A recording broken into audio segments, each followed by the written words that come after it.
long before Ted Bundy, before Jeffrey Dahmer, before the term serial killer even existed in American vocabulary.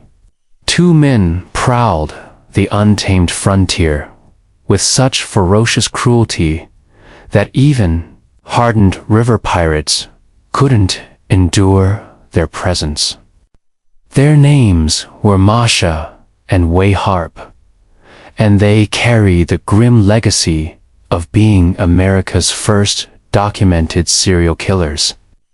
In the late 1700s, during a time when the American frontier was a savage wilderness teeming with unseen dangers, the Harp brothers turned killing into a depraved form of art. They didn't murder for wealth. They didn't kill to stay alive. And they certainly weren't driven by any ideology or belief. They murdered because it thrilled them, because watching someone's life flicker out brought them a perverse pleasure that nothing else could match. What you're about to hear isn't merely another crime story. It is the origin of American evil, the very genesis of a darkness so profound it haunted the frontier for decades and set a chilling standard that future murderers would emulate. But what makes this tale even more disturbing is the fact that most people have never even heard their names. The year was 1768, deep in the rugged hills of Orange County, North Carolina, when Joshua Harper was born into a world already marked by violence. 2 years later, his cousin, William Harper, entered the world.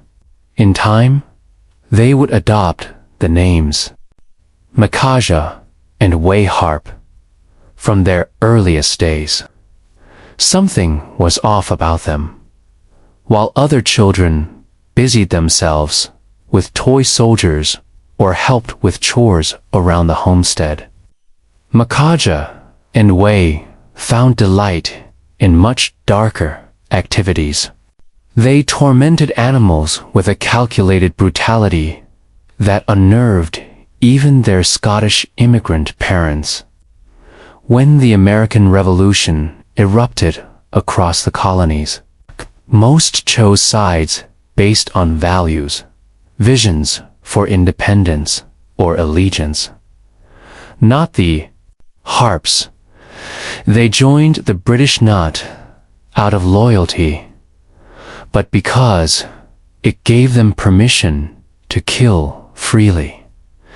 They became part of what were essentially state-sanctioned rape gang story irregulars who used the chaos of war for blood.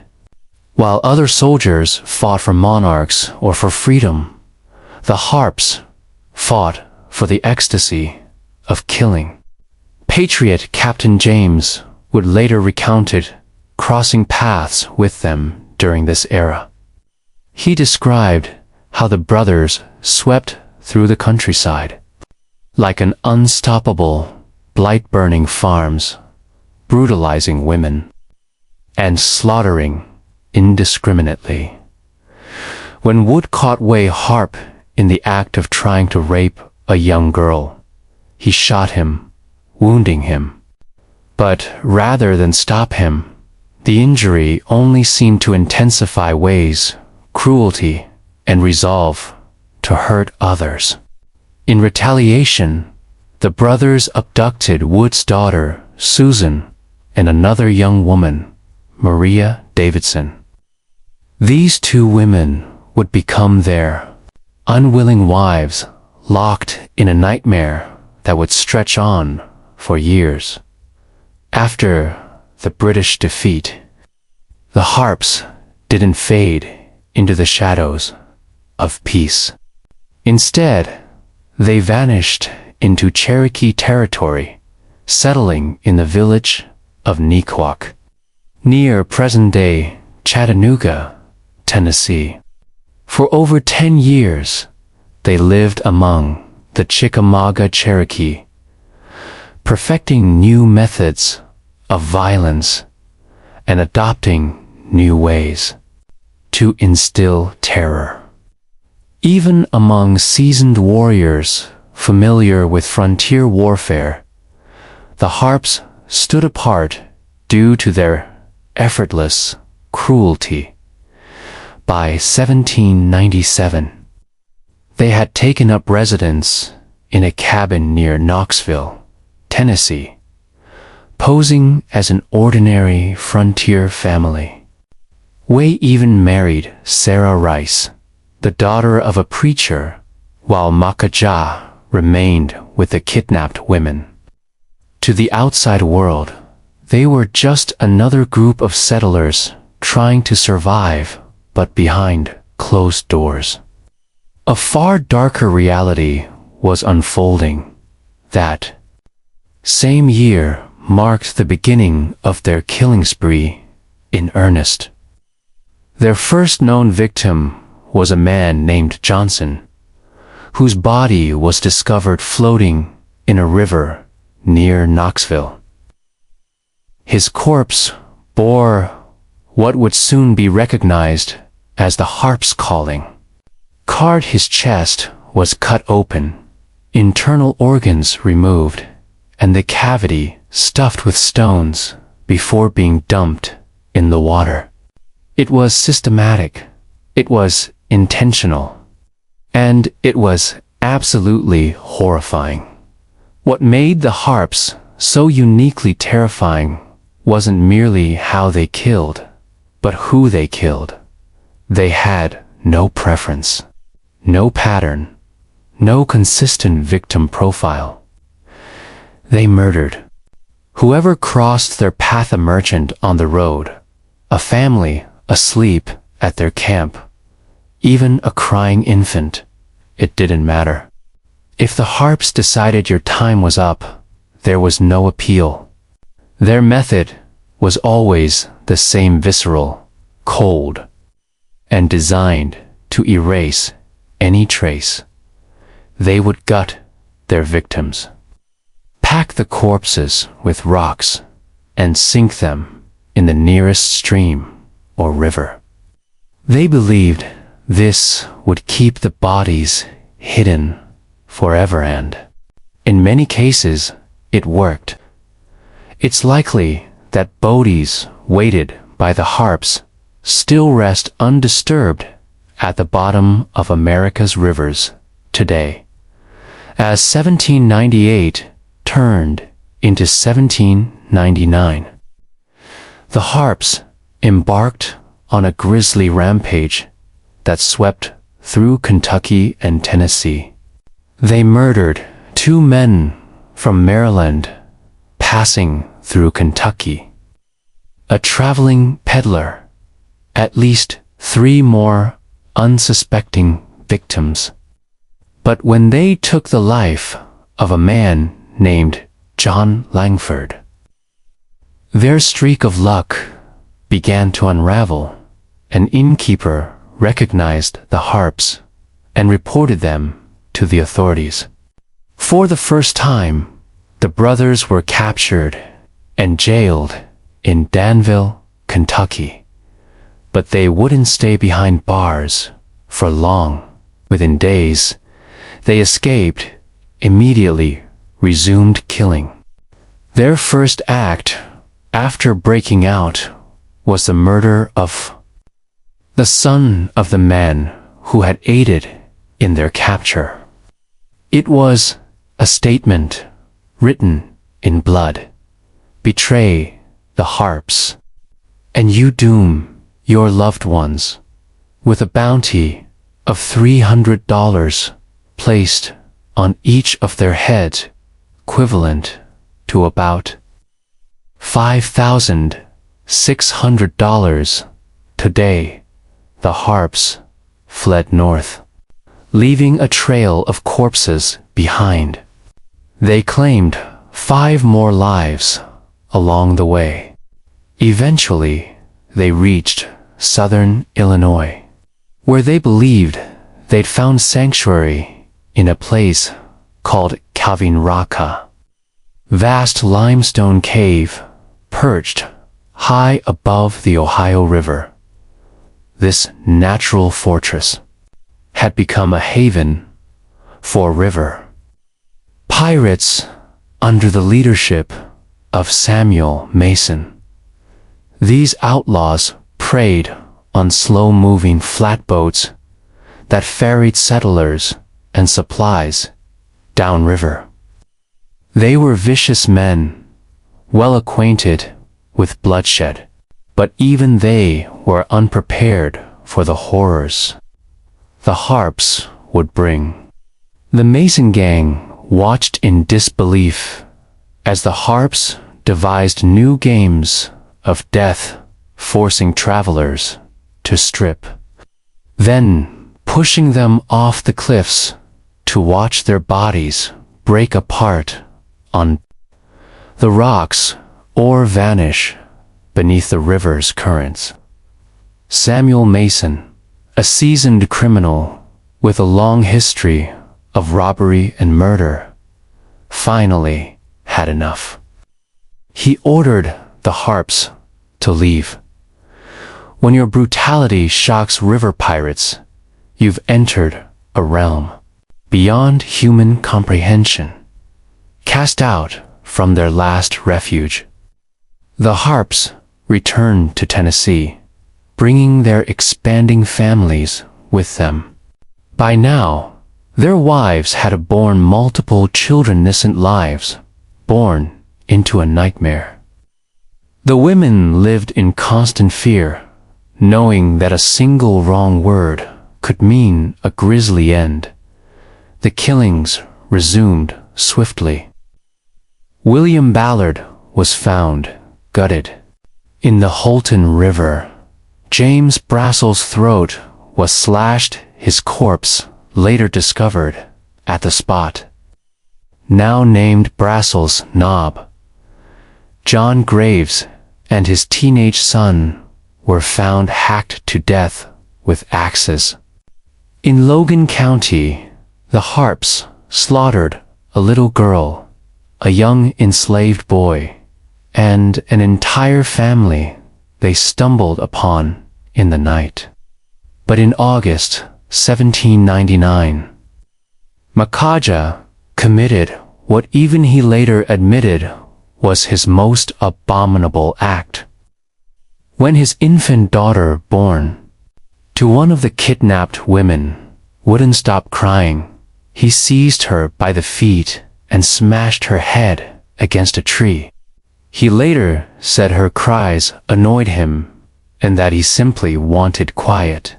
The frontier had endured the harps' campaign of terror for over 2 years, but that final, incomprehensible act pushed the community past its breaking point. Posses were raised in every county. Bounty hunters took to the trails. The entire frontier mobilized, united under one goal: stop the harps for good. In late August 1799, the harps made a deadly error. Seeking a place to rest, they approached the home of Moses Stegall in Webster County, Kentucky. Unaware of who he was dealing with, Stegall welcomed them, offering food, shelter, and warmth. That generosity would cost him dearly. That night, the harps murdered another guest in the homemaker, William Love, slitting his throat as he slept. When Stegall's infant child began crying, Big Harp killed the baby just as he had his own. When Mrs. Stegall screamed at the horror before her, the brothers killed her too. Moses Stegall returned to a home soaked in blood. His wife, child, and guest gone. But this time, the harps had made one fatal mistake. Someone had survived. And Moses Stegall would stop at nothing to see justice done. A posse was quickly assembled, led by a man named John Leeper and joined by Stegall himself. They tracked the brothers through Kentucky's wild terrain, following whispers, fear, and scattered clues. For days, they pursued the harps across rugged hills, driven by a relentless hunger for justice. On August 24th, 1799, the pursuit ended. The posse cornered the harps in a clearing and demanded their surrender. Instead, the brothers tried to flee on horseback, but John Leeper took aim. His bullets struck Makaja in the leg, knocking him from his horse. Way vanished into the forest dot as Big Harp lay bleeding out. He confessed to 20 murders, though all knew the true count was far greater. But for Moses Stegall, a confession wasn't enough.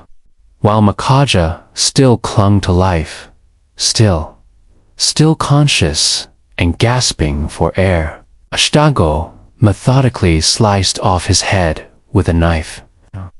That severed head was later mounted on a spike at a rural crossroads intersection still known today as Harp's Head Road. But the tale didn't end there. Way Harp had escaped, and his killing spree would continue for another 5 years. He eventually reunited with Samuel Mason's crew of river pirates, this time assuming the alias John Sutton. In 1804, when the law finally closed in on Mason's gang, Way made one last desperate attempt to evade capture. He murdered Samuel Mason himself and presented Mason's head to the authorities in a bid to collect the bounty and vanish for good. But his plan failed. A sharp-eyed officer saw through the disguise and identified him as Little Harp, the last surviving brother from America's earliest serial killing duo. On February 8, 1804, Way Harp was executed, just like his brother before. His head was severed and displayed on a pike along the Natchez Trace. A grim warning to other criminals who might follow in his path. The Harp brothers were finally gone, yet their legacy endured. They had proven that evil didn't need justifications, that some individuals kill not for gain, not for revenge, not for ideology, but purely for the pleasure it gives them. They had created a formula for fear that countless murderers would later emulate. In their confessions, the Harps admitted to 39 murders, though most historians agree the actual number was likely much higher, possibly 50 or more. Many of the bodies, weighed down with rocks and discarded in rivers along the frontier, were never recovered. Entire families that vanished without explanation may very well have been victims whose remains were never found. What makes the Harp brothers especially horrifying isn't just the volume of their murders or the savagery of their methods. They weren't seeking fortune. They weren't exacting revenge. They killed because something inside them was irreparably shattered, even today. If you drive through parts of Kentucky or Tennessee, you'll encounter reminders of their bloody history. Harp's Head Road still exists, a place named for the exact location where Macaj's decapitated head was displayed as a public warning. Cavin Rug, now a tranquil state park, has buried its grim past beneath a layer of tourism. Visitors come to admire the geological beauty of the limestone cave, unaware of the horrors once committed there. Yet locals haven't forgotten. They still share the old stories tales of a wickedness that once stalked the land, of two brothers who turned murder into spectacle, and of a time when the mere mention of the name Harp could empty a tavern and send people scrambling for their rifles. Though the Harps are considered America's first serial killers, they embody something far more disturbing than just historical crime. They are the embodiment of the American frontier's darkest instincts. They remind us that where there is courage and progress, brutality and depravity can lurk beside it. That sometimes evil doesn't come wearing horns or fangs, but in the form of men who blend in with everyone else till it's too late. In the end, the Harps received the fate they had earned. Death delivered by the very communities they had terrorized. But their story remains a chilling warning.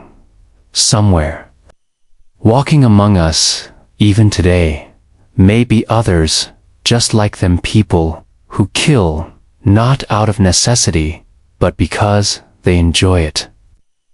And when they are finally unmasked, we can only pray that justice will come as swiftly and as decisively as it did over 200 years ago for Macaja and Way Harp. Inside the stifling, candlelit chamber of a Spanish colonial courtroom in New Madrid, Missouri, a man sat shackled in iron restraints while officials emptied his belongings onto a creaking wooden table. Over $7,000 in currency spilled out, fluttering like autumn leaves. But it wasn't the money that hushed the room. It wasn't what caused grown men to step back and instinctively cross themselves. In horror, it was the pile of 20 human scalps that followed some still bearing strands of hair, some still stinking of rot and blood. The man lifted his gaze, calm and courteous, and asked whether possessing counterfeit American banknotes was a crime under Spanish law. His name was Samuel Mason, and he wasn't just a river pirate. He was something infinitely worse. Most Americans have never heard of Samuel Mason, and that's precisely how he would have preferred it. He wasn't interested in fame or infamy like the killers who came later. He thrived in the shadows of early America, where justice was scarce and death was quiet, often delivered by river, fog, and blade. What made Mason terrifying wasn't simply the number of people he killed, though that count was undoubtedly highest was his ability to operate seamlessly in two worlds. By day, he was a respected member of society. By night, he was a predator. A Revolutionary War officer turned cold-blooded executioner. A man who collected human scalps like trophies and left blood as his signature. Samuel Ross Mason was born into privilege on November 8, 1739, in Norfolk, Virginia. His family was well-connected, his future secure. His grandfather had held a seat in the House of Burgesses, and young Samuel grew up in what is now Charlestown, West Virginia, surrounded by influence and promise. But even in his youth, there were signs of something sinister. In the 1750s, not yet 16 years old, Mason was caught stealing horses from Colonel John Haight in Frederick County. When his pursuers caught up to him, they wounded him, but even as he bled, Mason showed no regret. Witnesses claimed he stared down his captors and smiled. This was no adolescent mischief. This was the first glimpse into a psyche that viewed human life as disposable. By 1773, Mason had relocated to Ohio County, Virginia, always staying a step ahead of his growing reputation. When the Revolutionary War erupted, he saw opportunity, not patriotism. He joined the Virginia militia and was appointed captain, entrusted with command of Fort Henry along the volatile Ohio frontier.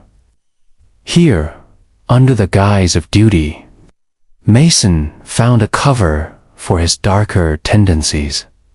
But not even war could mask what Mason was becoming. On September 1st, 1777, during a skirmish with Native Americans near Fort Henry, Mason was wounded in an ambush. Most of his men were slaughtered. Mason, however, survived. Some historians suspect his survival wasn't a coincidence.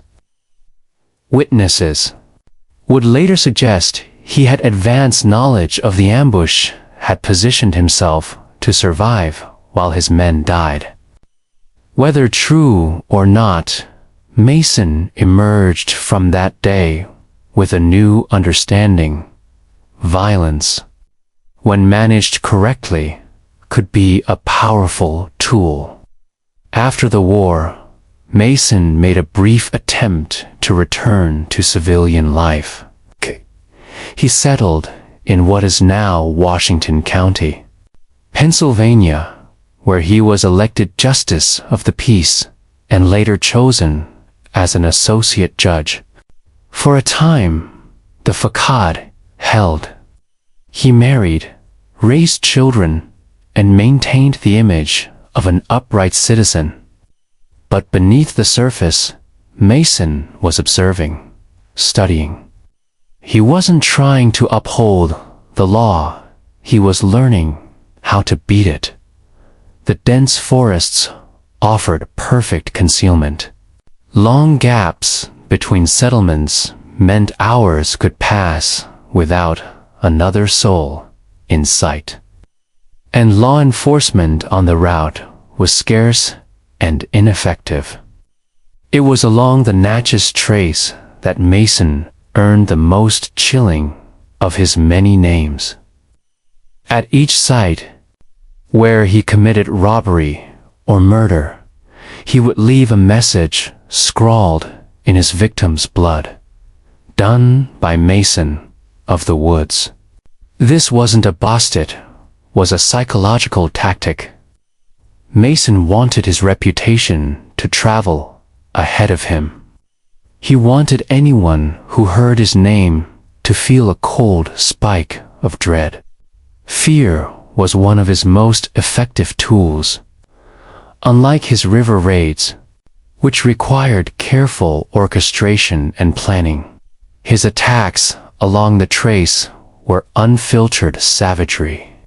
He would emerge from the wilderness like a phantom, sometimes alone, sometimes with his 4 sons in tow. There was no bargaining, no hesitation. Travelers were ambushed, killed, and left for scavengers. But Mason collected more than money, jewelry, and weapons. He took pieces of his victims' scalps, dried and preserved, grim trophies catalogued with care. These weren't just keepsakes. In Mason's warped mind, each scalp was a receipt, a record of a task completed. Each one represented a body that wouldn't talk, a witness forever silenced. He kept them in a special pouch, marked and protected, as symbols of his effectiveness. Between 1799 and 1803, Mason haunted the Natchez Trace with ruthless precision. Dozens of travelers vanished without a trace. Bodies were never found. Families back east received no word. Mason had mastered the science of making human beings disappear. He knew where to sell stolen goods without raising suspicion. He knew which local lawmen could be bribed and which politicians could be swayed. He had disposal spots, places where corpses would never be seen again. But Mason's downfall didn't come from a lawman's bullet or a trap set by a rival. It came from shifting political tides. In 1803, as the Louisiana Purchase transferred vast territories to the United States, the once Spanish lands began transitioning into American control. With that transition came pressure. Spanish officials eager to clean up their territories, before handing over power, began rooting out known criminals. In January 1803, Mason, his 4 sons, and several members of his gang were arrested in the Little Prairie settlement, what is now Caruthersville, Missouri. When brought before the Spanish colonial court in New Madrid, Mason tried to bluff his way out. He claimed he was merely a farmer, a family man, settling down in Arkansas. He said the accusations were lies spread by his enemies. It was an act he had performed many times before, and it had always worked. Searched his personal effects. They uncovered $7,000 in cash and, more horrifyingly, 20 human scalps. The evidence was overwhelming. Mason's silver tongue couldn't save him now. The Spanish court knew they had caught a monster. Mason and his crew were loaded onto a riverboat, bound for New Orleans, where they would be handed over to American authorities. But Mason had one last play. Somewhere along the Mississippi River, during transport, Mason and gang member Way Harpstill, using the name John Satone, overpowered the guards. A shootout followed. Mason took a bullet to the head, but still managed to to flee into the forest. His escape triggered an immediate manhunt. Mississippi Territorial Governor William C. Claiborne posted a $2,000 bounty on Mason's capture. Dead or alive, it was a fortune more than most men earned in years. But Mason vanished into the bayous, wounded, bleeding, but alive. His end came several months later, in September 1803. The precise circumstances are unclear, but what is known is this way. Harp and another gang member arrived in Natchez, carrying a severed head. They claimed it belonged to Samuel Mason and demanded the reward. Whether they had killed Mason themselves or stumbled upon his corpse is still debated. Some accounts say they ambushed him at his campfire. Others say they found him already dead and saw an opportunity. The irony couldn't have been more perfect. Mason, who had spent years taking scalps and severing heads, now ended up as a decapitated trophy. But instead of collecting a bounty, Way Harp and his companion were immediately recognized by law enforcement.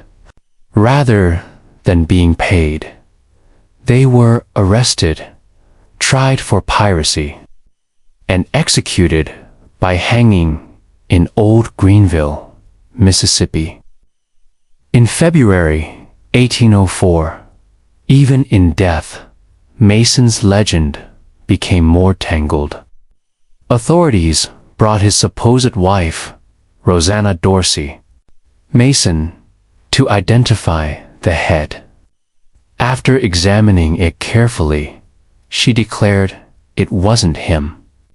Whether she was telling the truth or simply trying to salvage her family's name, no one will ever know. The truth died in the swamps with Samuel Mason. What makes his legacy so chilling isn't just the number of lives he ended. That alone was staggering. It's the ease with which he moved between respectability and horror. A war hero who became a killer. A judge who scalped human beings. A father who taught his sons to murder. Mason showed that evil doesn't always announce itself with a snarl. Sometimes it greets you with a smile. Today, the places Mason once prowled are peaceful destinations. Cavim Rock is a family-friendly state park. The Natchez Trace is a scenic byway where tourists stop to admire historic markers. But locals still whisper the old tales of a man who turned hospitality into horror, who turned blood into legacy. Mason's treasures thousands of dollars in loot from years of killing was never found. Some believe it lies hidden in the cliffs of Cavim Rock. Others think it's buried somewhere in the marshes along the trace. Treasure hunters still search, drawn by the promise of gold, but chasing something darker, the final chapter of a man who made death into a business in the end. Samuel Mason symbolizes something uniquely American. How the lawless frontier could cloak monsters in plain sight. He exploited isolation, jurisdictional chaos, and greed. He was born of the wild frontier, but his darkness is timeless. Unlike modern serial killers who murder for twisted desires, Mason killed for cold practicality. He killed because it was efficient. It solved problems. It left no witnesses. For him, murder was just another tool. That's what makes him so terrifying. No passion, no delusion. Just pure, logical evil. Mason lacked the traits that make us human: compassion, conscience, even the ability to see others as people. He spent his life mastering one thing: how to hunt and kill with impunity. His success wasn't luck, it was skill. His talent wasn't charm or power, but death. And he perfected it. So the next time you drive a quiet road, or accept a stranger's kindness, think of Mason. Remember that real evil doesn't always look like a monster. Sometimes it looks like a friendly host. And the most dangerous predators are the ones you never see coming. Mason's body may be gone, but his methods endure. Every killer who's learned that no witness means no justice walks in his footsteps. And the blood-soaked blueprint he left behind still echoes in every lonely mile of forgotten American road. Patrick Kearney's depravity stemmed from the deep psychological wounds inflicted during his youth, tormented throughout his childhood. He often fantasized about taking revenge, imagining himself stripping his tormentors of their power, watching them beg for mercy as he methodically ended their lives. These fantasies were not fleeting or abstract. They were vivid, prolonged. Episodes of sadistic retribution fueled by years of humiliation and degradation. By the age of 13, Kearney's psyche had already begun to fracture under the weight of his rage and sexual confusion. That same year, he began engaging in acts of bestiality, an early sign of his deviant and violent sexual ideation. The convergence of these pathologies, toxic mixture of humiliation, sexual dysfunction, and violent fantasies formed the foundation for the monster he would eventually become. After high school, Patrick attempted to mask his dark inclinations by pursuing a path of conventional respectability. He served briefly in the U.S. Air Force, then found steady employment as an engineer for the Hughes Aircraft Company in Culver City, California. To the outside world, he appeared stable and competent. Co-workers described him as reserved but diligent. His supervisor even considered him a model employee. He had a comfortable salary, a well-kept apartment, and all the hallmarks of middle-class success. But underneath that neat exterior was a festering abyss of unresolved trauma and growing homicidal desire. It was all a performance, a carefully maintained illusion to conceal the predator taking shape inside him. In 1962, while still in the military, Kearney met David Douglas Hill, a tall, physically imposing man from Latch, Texas. Hill had been dishonorably discharged from the Army for unspecified personality issues. Despite being married, Hill and Kearney soon began a passionate and tumultuous relationship that would define much of Kearney's adult life. When Kearney left the service, the two men relocated to California, living first in Culver City and later in Redondo Beach. The contrast between them was stark. Kearney, at 5'7", was wiry, tense, and obsessively meticulous, while Hill stood at 6'2", an easygoing high school dropout who floated from job to job. Their relationship was unstable. Hill would frequently leave, sometimes returning to his wife, sometimes simply vanishing for weeks. Each of these departures triggered waves of emotional devastation for Kearney, rekindling the feelings of abandonment and helplessness that had haunted his youth. It was during one of these absences that Kearney claimed he committed his first murder. The year was 1962, and the victim, a 19-year-old white male whose name remains unknown, was coaxed into taking a motorcycle ride with Kearney into a remote desert area outside Indio, California. Once there, Kearney shot the young man in the head and proceeded to sexually violate his corpse.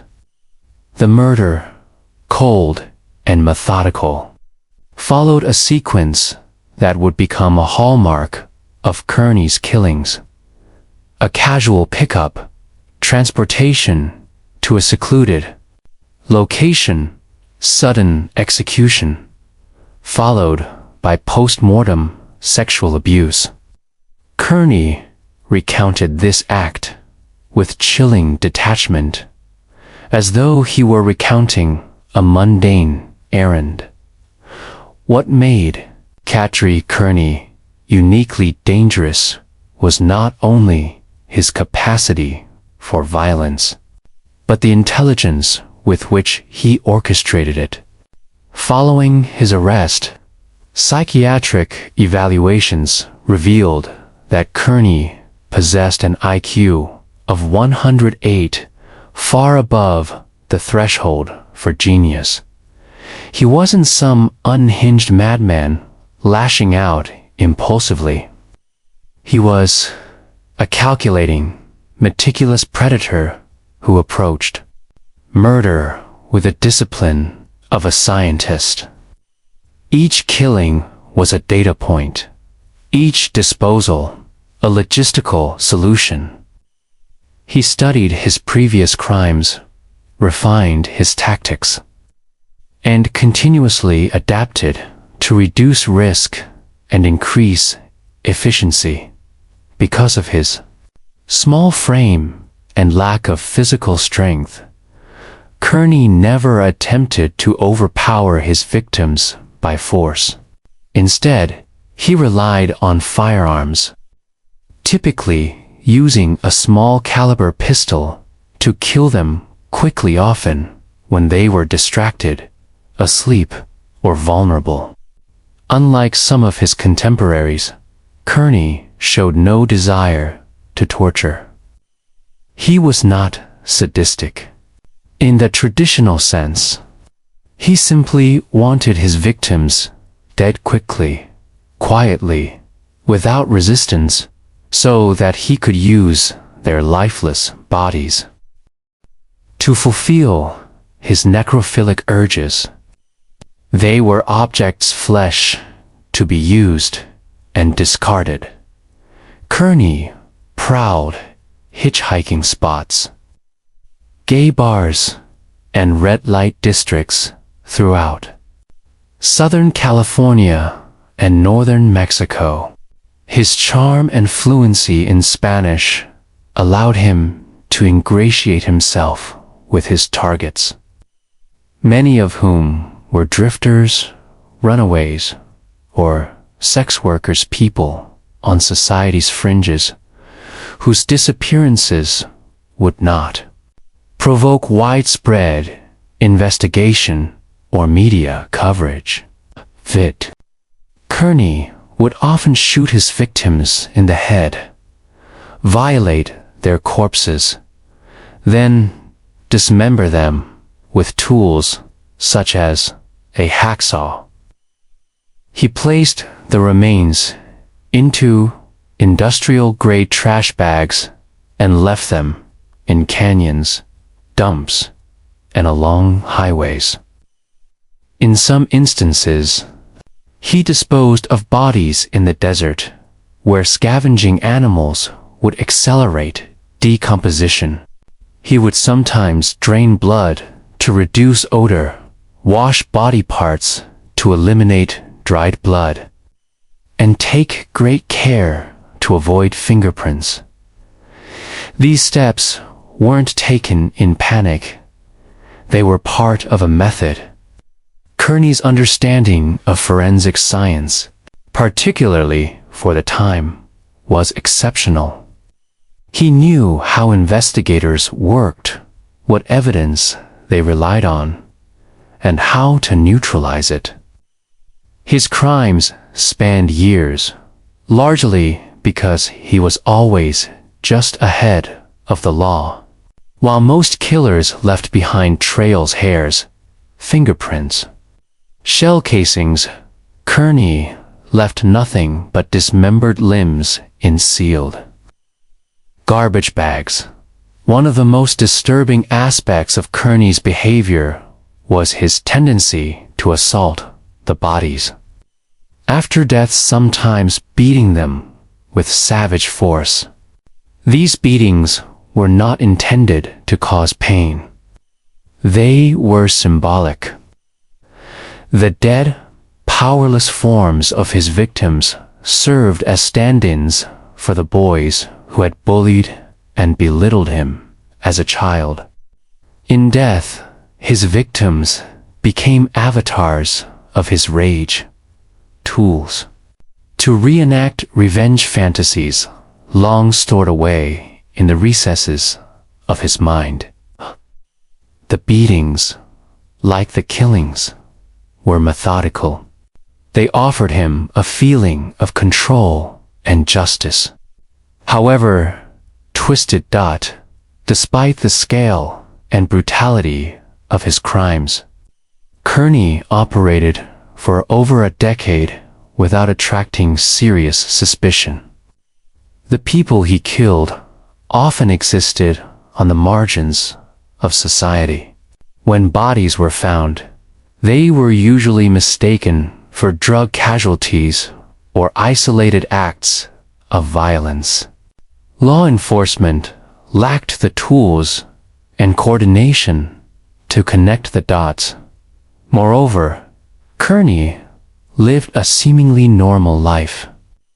He paid rent on time, showed up for work, maintained a quiet demeanor. Even those closest to him saw no signs of what he was doing in the shadows. When Hill was present in his life, Kearney's killings often slowed. The companionship, however volatile, seemed to temporarily quiet the storm inside him. But whenever Hill left hand, he often did, the killings resumed.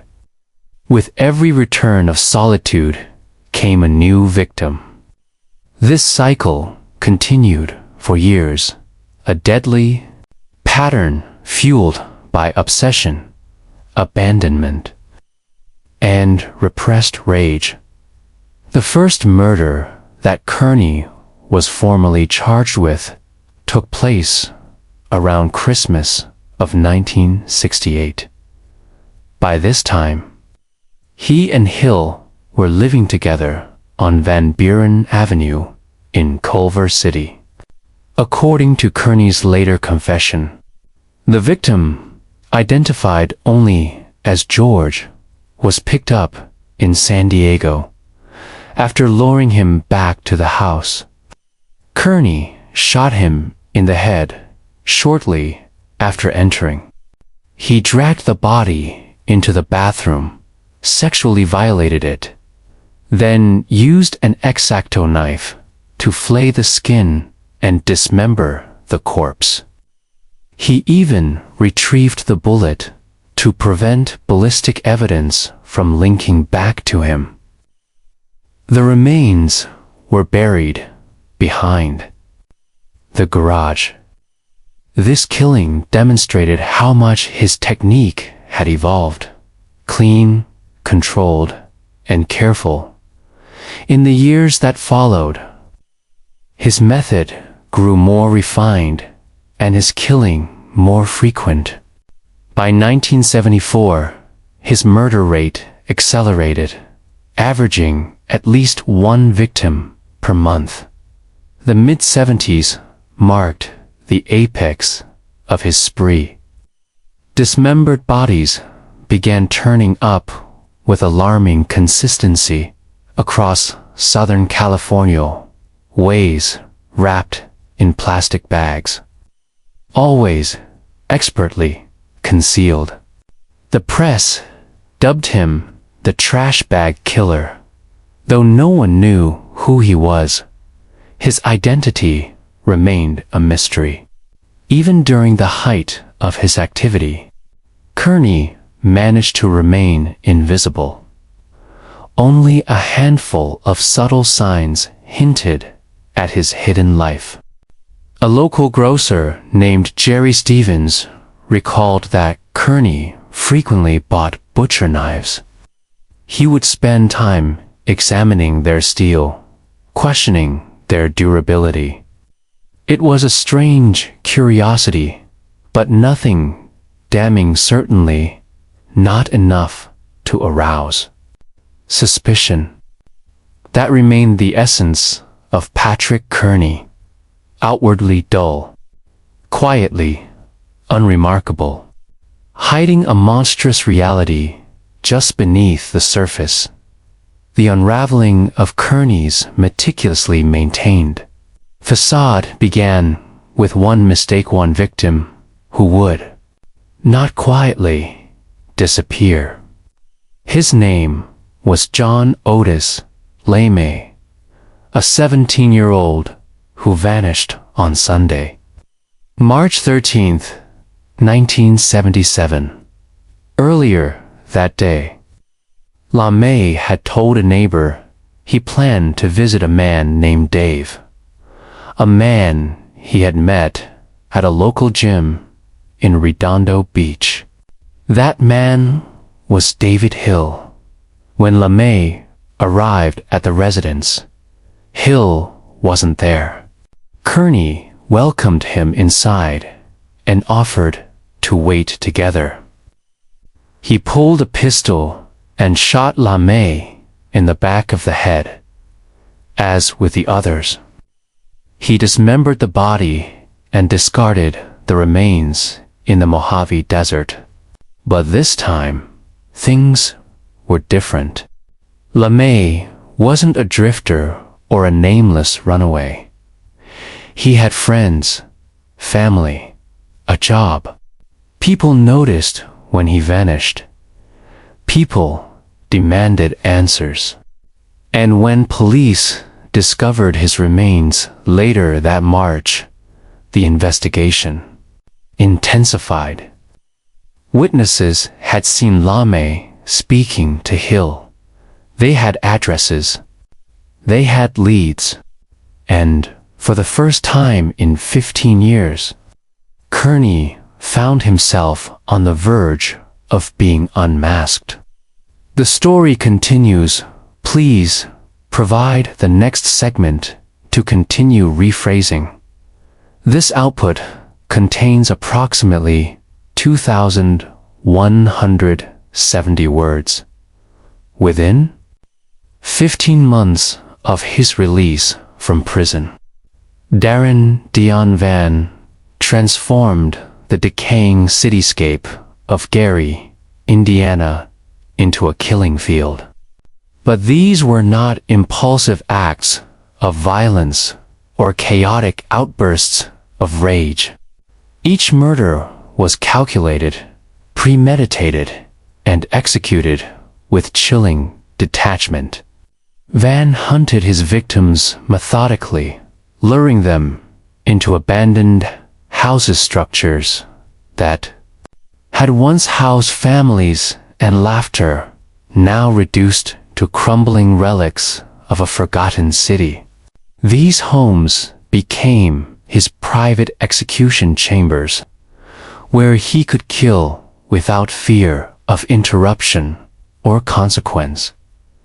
Van targeted vulnerable women, many of them sex workers or individuals struggling with addiction and homelessness, women whose disappearances would not immediately raise alarms.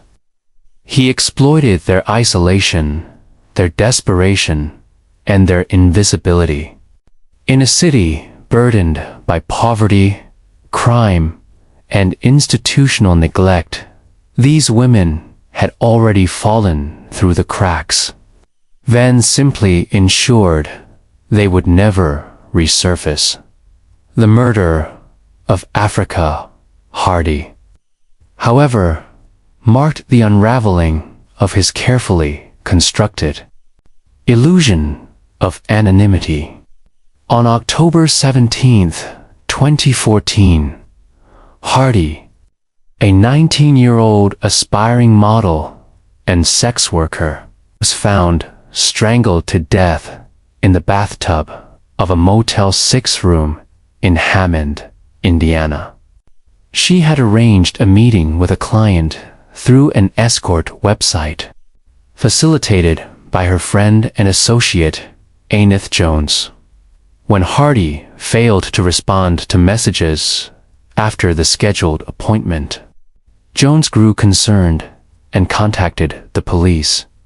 What investigators discovered at the motel was a scene of brutal efficiency. There were no signs of a struggle, no broken furniture, no forced entry. It was as if the life had simply been squeezed out of her in silence. Surveillance footage from the motel captured a man entering and exiting the room around the time of the murder. His face was partially obscured, but his vehicle was not. That Cara 2007 Dodge Charger became the thread that unraveled the web. Police traced the vehicle to Darren Dion Van, a 43-year-old registered sex offender living quietly in Gary. He was arrested without incident and brought in for questioning. Initially, Van was aloof, offering little information. But once confronted with evidence linking him to Hardy's murder, something inside him shifted. Over the next several hours, Van confessed not just to Hardy's murder, but to a staggering series of killings stretching back over the previous year. His demeanor was unnervingly calm as he described where the bodies were hidden. He spoke with no remorse, no hesitation, and no need for prompting. One after another, he gave precise directions. 2 abandoned houses where women's decomposing bodies lay undiscovered. To investigators, it felt surreal-like, peeling back layers of darkness and finding an entire graveyard within the urban ruins of Gary. Van led officers to 6 different abandoned houses, all within a few miles of his residence. In each location, they recovered human remains. Among the identified victims were Aneth Jones, 35, the same woman who had reported Africa Hardy missing. She had vanished just days before Hardy's murder. Christine Williams, 36, reported missing in February 2014. Tierra Beatty, 28, missing since January 2014. Tracy Martin, 41. Sonia Billingsley, 5'3". Tanya Gatlin, 27. Each had been strangled. Each had been discarded like refuse in vacant buildings, places the city had long since abandoned and forgotten. For Van, they served not only as disposal sites, but as symbols of his power.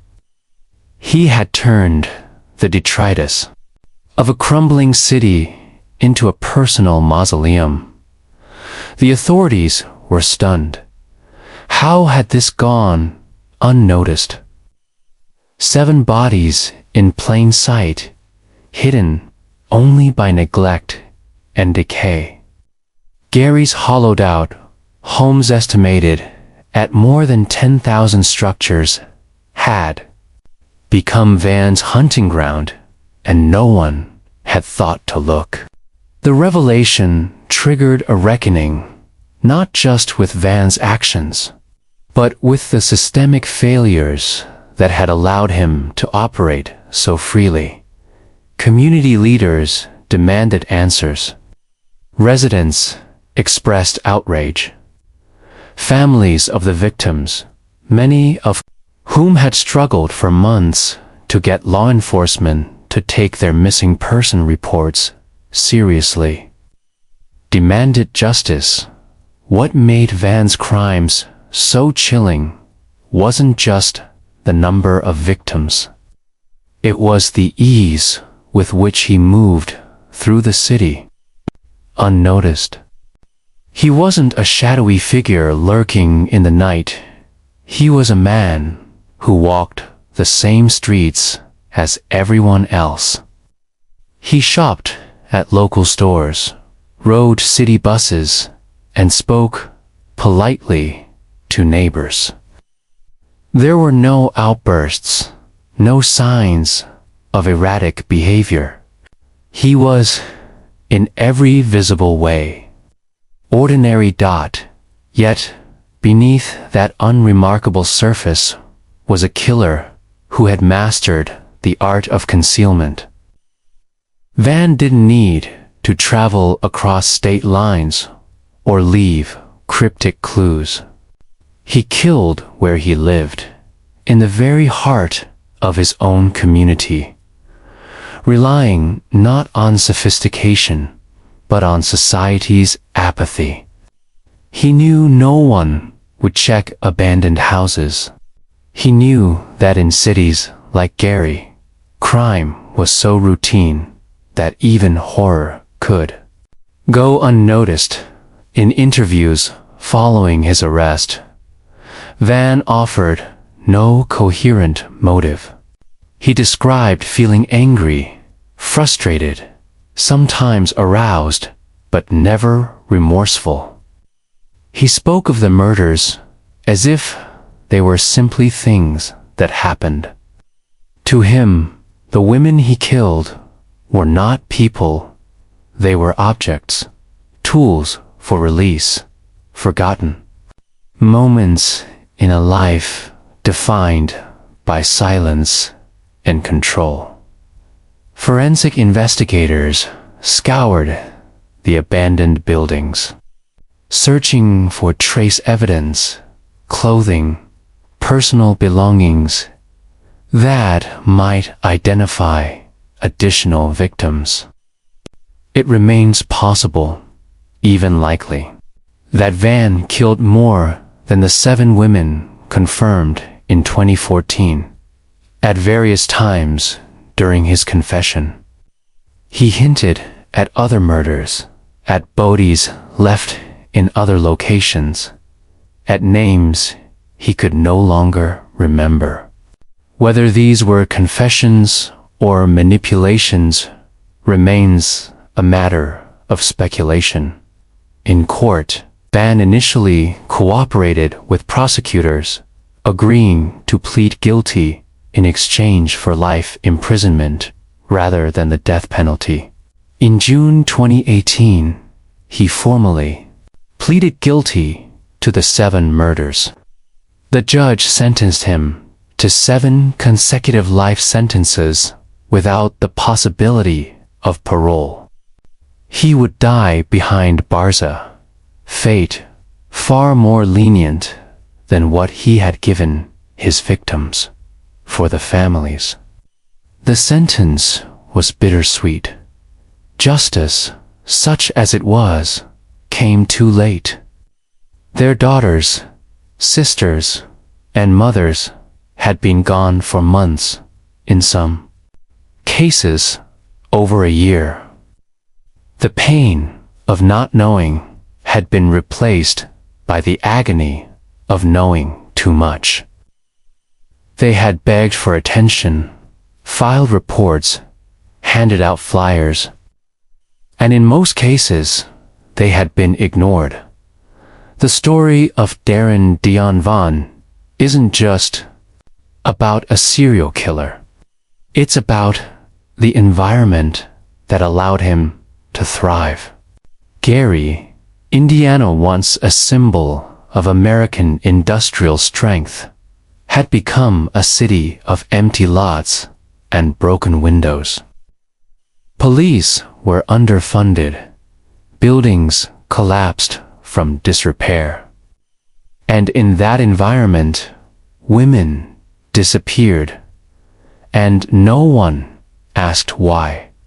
Van's legacy, like those of Patrick Kearney, Charles Cullen, or Samuel Mason before him, forces us to confront the uncomfortable truth that evil often flourishes in neglect. Sometimes it only needs a place where no one is watching, and still questions remain.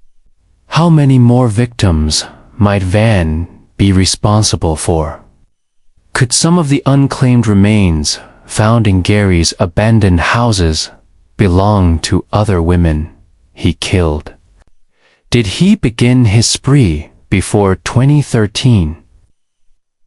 Were there crimes committed in Texas that were never connected to him? Detectives and journalists continue to ask those questions. But for now, Darren Dion Van sits in prison, man who slipped through the cracks, used society's blind spots to his advantage, and reminded us all that when the world stops paying attention, monsters walk free. Darren Dion Van's murderous spree was carried out with the cold precision of a man who had found his dark purpose. His victims were overwhelmingly vulnerable women, many of whom were involved in prostitution and other high-risk lifestyles. Van utilized modern technology, specifically online platforms like Backpage, to contact these women individuals who existed on the fringes of society, neglected and marginalized by the very systems tasked with their protection. To Van, these women were not human beings with dreams, families, or futures. They were disposable objects, mere obstacles to be removed. His method of killing was as ruthless as it was efficient. Van strangled his victims, employing various means to execute his crimes. Sometimes his bare hands were the instruments of death. Other times he used electrical cords or even the victim's own jewelry. The murder of Tracy Martin was particularly gruesome. Van used her own necklace to strangle her, leaving it twisted grotesquely around her neck as a chilling symbol of his cruelty.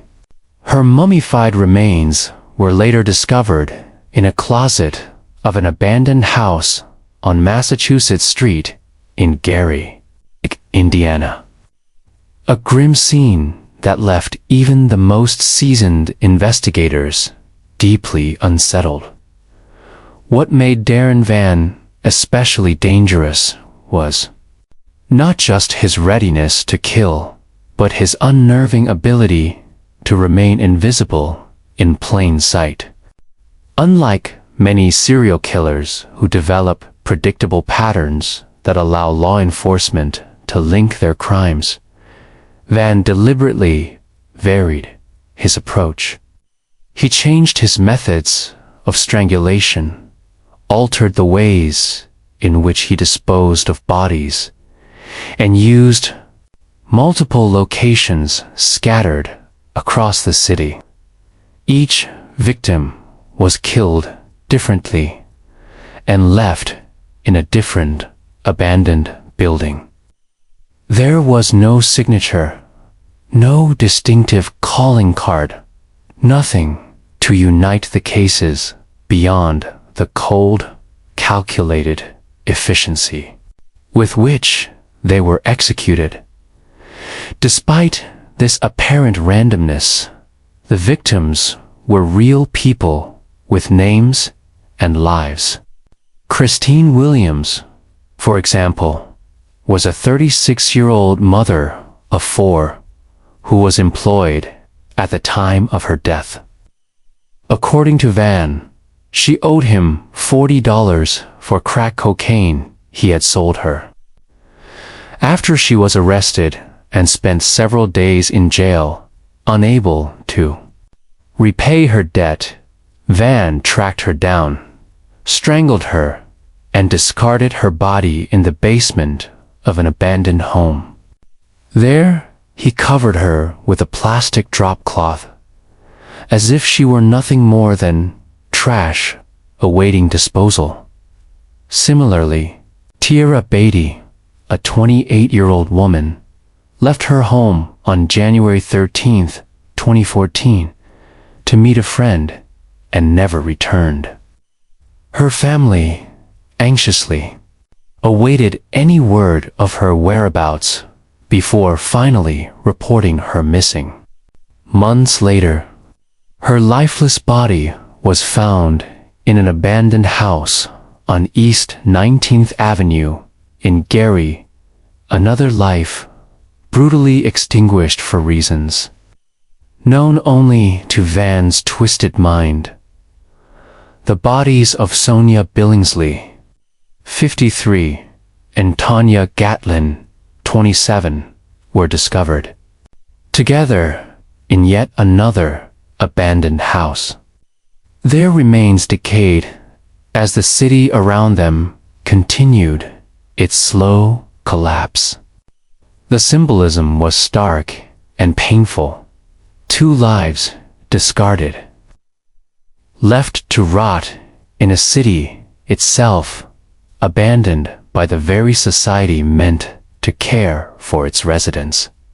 Annette Jones, 35, from Millville, was last seen alive on October 8, 2014. Her body was found in the basement of a vacant home on East 43rd Avenue.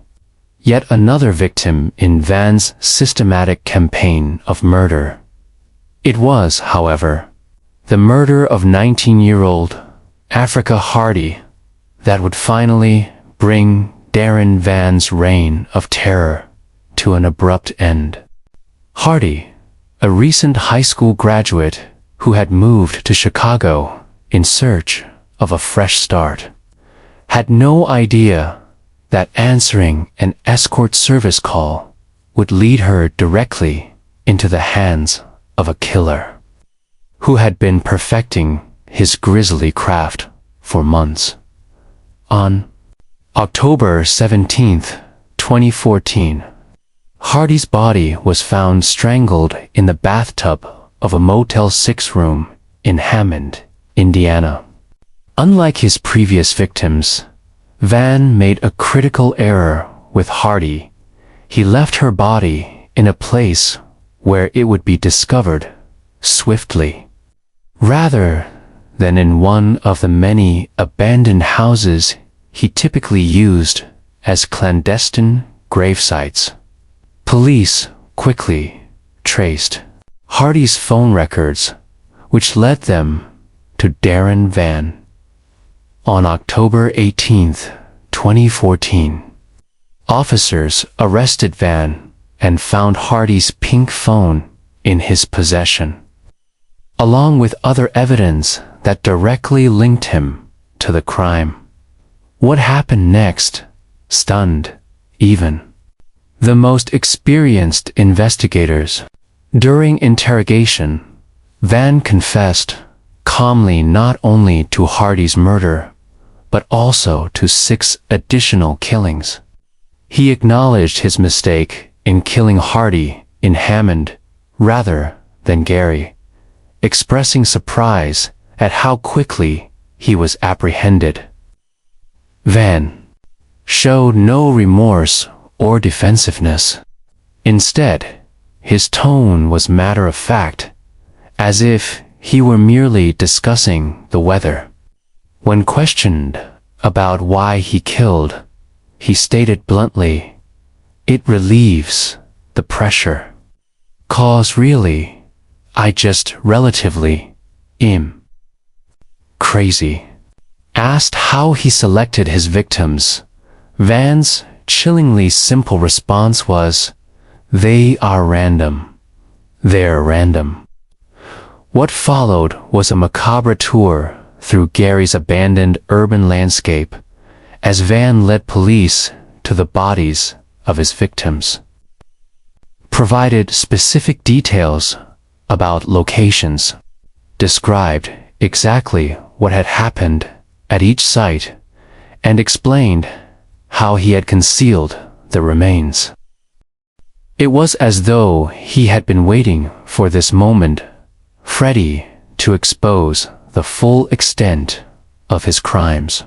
Yet, even as law enforcement celebrated the capture of what appeared to be a prolific serial killer, darker truths were yet to emerge. In interviews with detectives, Van hinted that his killing spree extended far beyond the 7 confirmed victims in Indiana. "That's why I really can't give you Illinois," he told investigators. "'Cause Illinois probably has a whole lot of they have more than Indiana. Let's put it at that. They have way more than Indiana." Van's chilling admissions suggested his crimes spanned multiple states, possibly involving dozens of additional victims. He described how, when the urge to kill became overwhelming, he would deliberately distance himself from his family, traveling by train or bus to avoid detection. "I get on the train. I get on the bus. I'll be like, I know I'm losing it. I try to get far away from my family when I felt myself slipping," he confessed. This statement painted the picture of a man fully aware of his murderous impulses, but choosing to act on them rather than seeking help. As investigators across multiple states began reviewing cold cases. The potential scope of Van's crimes came into sharper focus. In Chicago alone, authorities identified over 50 unsolved strangulations of women whose bodies were discovered in abandoned buildings, alleys, and dumpsters between 2001 and 2018. Many of these victims were found along routes paralleling the Chicago Transit Authority's train lines, matching Van's own admission that he used public transportation to facilitate his movements, even before Van's arrest. Reporter Thomas Hargrove, founder of the Murder Accountability Project, had sounded alarms. In 2010, 4 years prior to Van's capture, Hargrove used statistical analysis to urge local authorities to investigate 15 suspicious deaths in Gary between 1980 and 2008, warning that a serial killer was likely operating in the area. Unfortunately, his warnings were largely ignored or dismissed by local law enforcement, who insisted no such killer existed. Had these early warnings been heeded, how many lives might have been saved? How many families spared the unbearable agony of losing loved ones to a predator hiding in plain sight? Throughout his legal proceedings, Van remained unpredictable. At his first arraignment, he refused to speak, leading the judge to hold him in contempt when he would not even acknowledge his own name. During another appearance, Van erupted in an outburst, cursing at the judge and prosecutors, demanding, "Go ahead and kill me." The death penalty was initially pursued in Van's case, but legal complications ensued. His defense attorneys challenged Indiana's death penalty statute, causing years of delays due to appeals and maneuvering. Van himself vacillated between expressing a desire for execution and a wish to avoid it. Ultimately, in a surprising turn, Van changed his mind. On May 4th, 2018, nearly 4 years after his arrest, he pleaded guilty to 7 counts of murder. As part of a plea deal, prosecutors dropped the death penalty. On May 25th, 2018, Van was sentenced to 7 concurrent life sentences without the possibility of parole. At sentencing, Van refused to appear, declining to face the families of his victims or hear their impact statements. Even at this final moment of legal reckoning, he remained the same cold, detached killer who had prowled Gary Street, indifferent to the lives he destroyed or the grief he caused. The families of Van's victims were left with a complex mixture of relief and frustration. Relief that he would never walk free again, but frustration that so many questions remained unanswered. Marvin Clinton, fiancé victim Tierra Beatty, voiced the anguish felt by many. "I'm glad Van was caught, but I'm haunted by the possibility that there are more victims whose families will never know the truth about what happened to their loved ones." Lori Townsend, mother of Africa Hardy, encapsulated the complicated emotions surrounding the case when she said, "Life in prison might be more of what he needs. Death was a little more easy." For Townsend and many others, the idea of Van spending decades confined, forced to confront the reality of his crimes every day, seemed a more fitting punishment than the finality of execution. Yet, even with Van behind bars for life, his story continues to haunt law enforcement and communities where he operated. The Murder Accountability Project obtained 15 hours of recorded interviews with Van, in which he provided details about crimes spanning multiple states.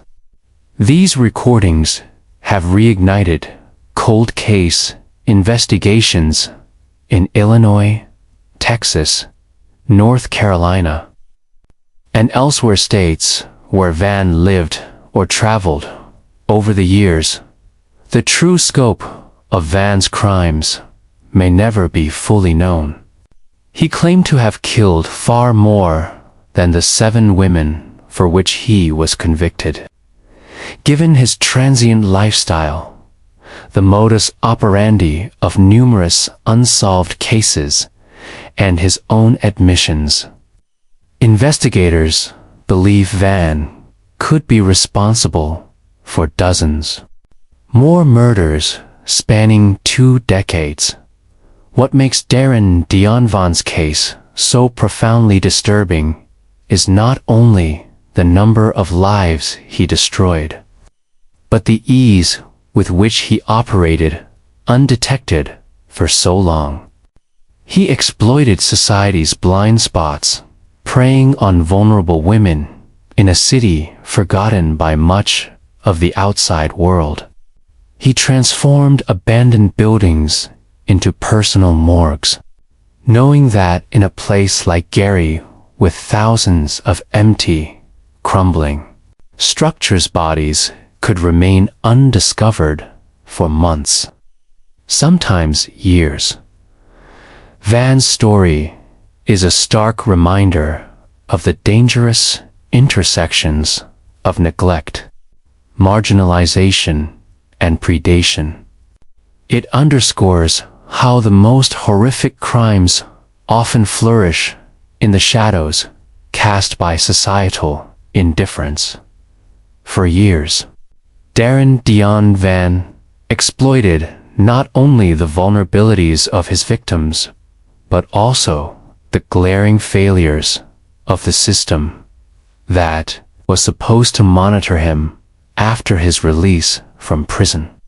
Although he was a registered sex offender with a documented history of violence, authorities classified him as low risk, which effectively allowed him to vanish into the urban sprawl without any meaningful supervision or intervention.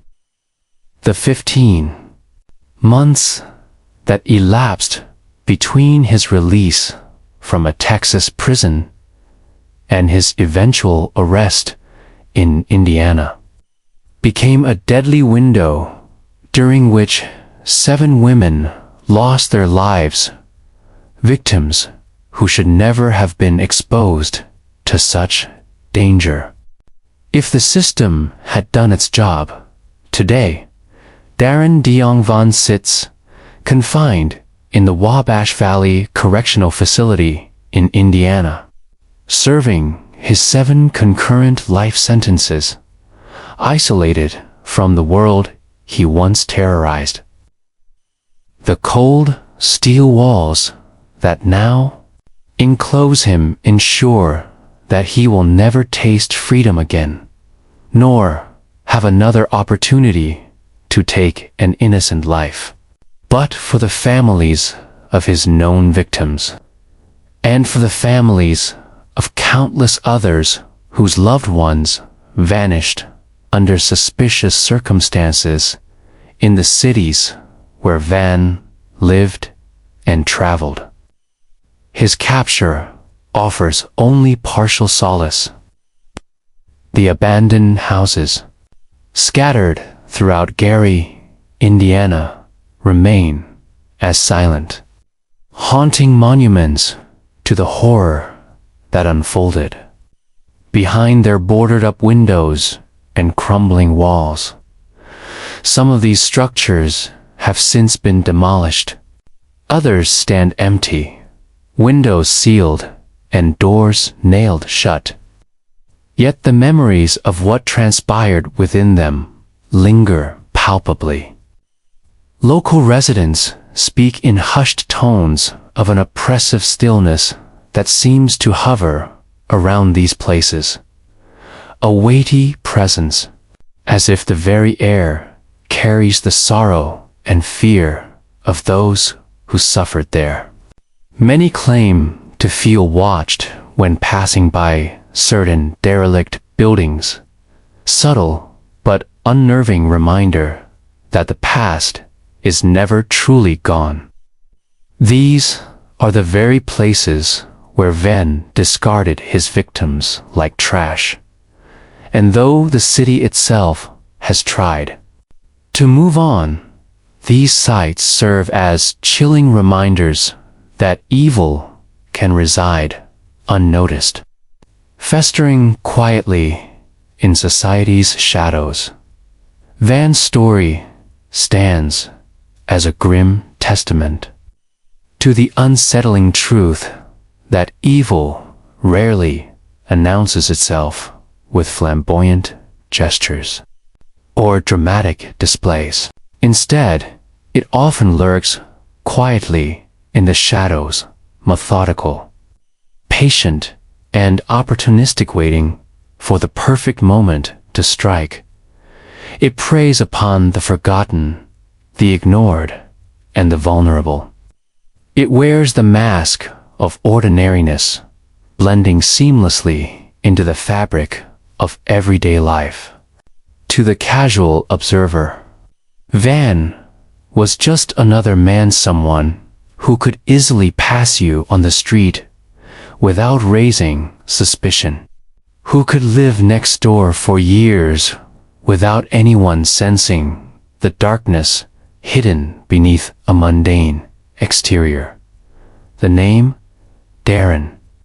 Dion Van might not resonate as loudly as infamous serial killers who courted media attention or infamy, but the horror of his crimes is no less profound. If anything, his anonymity rendered him more dangerous, allowing him to operate for months without detection, claiming victims across multiple states while evading all attempts to connect the dots. Ultimately, Van's legacy is not one marked by notoriety, but by lives stolen prematurely, by families shattered and left with lingering questions. 7 women of whom should still be alive today were robbed of their futures. They should have had the chance to grow old, to pursue their dreams, and to make their mark on the world. Instead, they became nothing more than statistics in the case files of a killer who saw them only as vessels for his rage. Remember their names: Africa Hardy, Aneth Jones, Tierra Beatty, Tracy Martin, Christine Williams, Sonia Billingsley, and Tanya Gatlin. Darren Dion Van never regarded them as human beings, only as objects to be used and discarded. But they were so much more individuals, with hopes, dreams, and loved ones who still mourn them. Their stories deserve to be told, their memories honored, and their lives remembered beyond the cold facts of police reports. At 4:37 a.m., in a quiet Detroit neighborhood, a woman was found slumped over the steering wheel of her car, which was still running. Her head was crushed with such brutal force that her face was almost unrecognizable. Her clothing was soaked, yet no rain had fallen that night. The car was parked in a place she had never intended to go, with no clear explanation or motive for why she was there. There were no signs of a struggle, no weapon left behind, no fingerprints, no clue, just a lifeless body abandoned to decay in the early morning fog. To law enforcement, this appeared to be just another random act of senseless violence, an inexplicable killing with no apparent reason or connection to the victim. There were no personal ties, no vendettas, and no discernible motive. The meaninglessness of the crime was, in a disturbing way, what made it so terrifying. Whoever committed this murder didn't need a reason or a grudge. The act itself was enough. For months, police struggled to find any solid leads, baffled by the mystery surrounding this and similar incidents. But what they didn't realize was that this was not an isolated event, was the signature of a far more dangerous and elusive predator. This was the work of Carl Eugene Watts, a name destined to become synonymous with terror, though never quite with the fame that other serial killers courted. A man whose reign of violence stretched across decades. Watts murdered women not out of hatred or rage, but because he believed they needed to be eradicated from the world, unlike killers who sought revenge or media attentions such as Ted Bundy or John Wayne Gacy. Watts' goal was singular and chilling: to cleanse the world. In his warped perception of those he deemed unworthy. For years, he operated in the shadows, moving with such anonymity and stealth that he slipped through the cracks of justice, leaving no discernible trace. Born in 1953 in Texas, Carl Eugene Watts' early life gave few clues to the monster he would become. As a child, he was quiet and introverted, the kind of boy who could easily go unnoticed in a crowd. However, when Carl was 8 years old, he contracted viral meningitis, an illness that would change his life and personality forever. The disease left lingering neurological effects, and those around him soon noticed subtle but disturbing changes. Where once he had been a shy, reserved child, Carl became distant, cold, and emotionally detached. His social interactions diminished to almost nothing.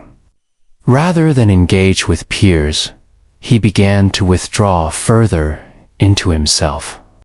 Disturbing images and drawings began to appear in his notebooks, images that foreshadowed the darkness that would later consume him.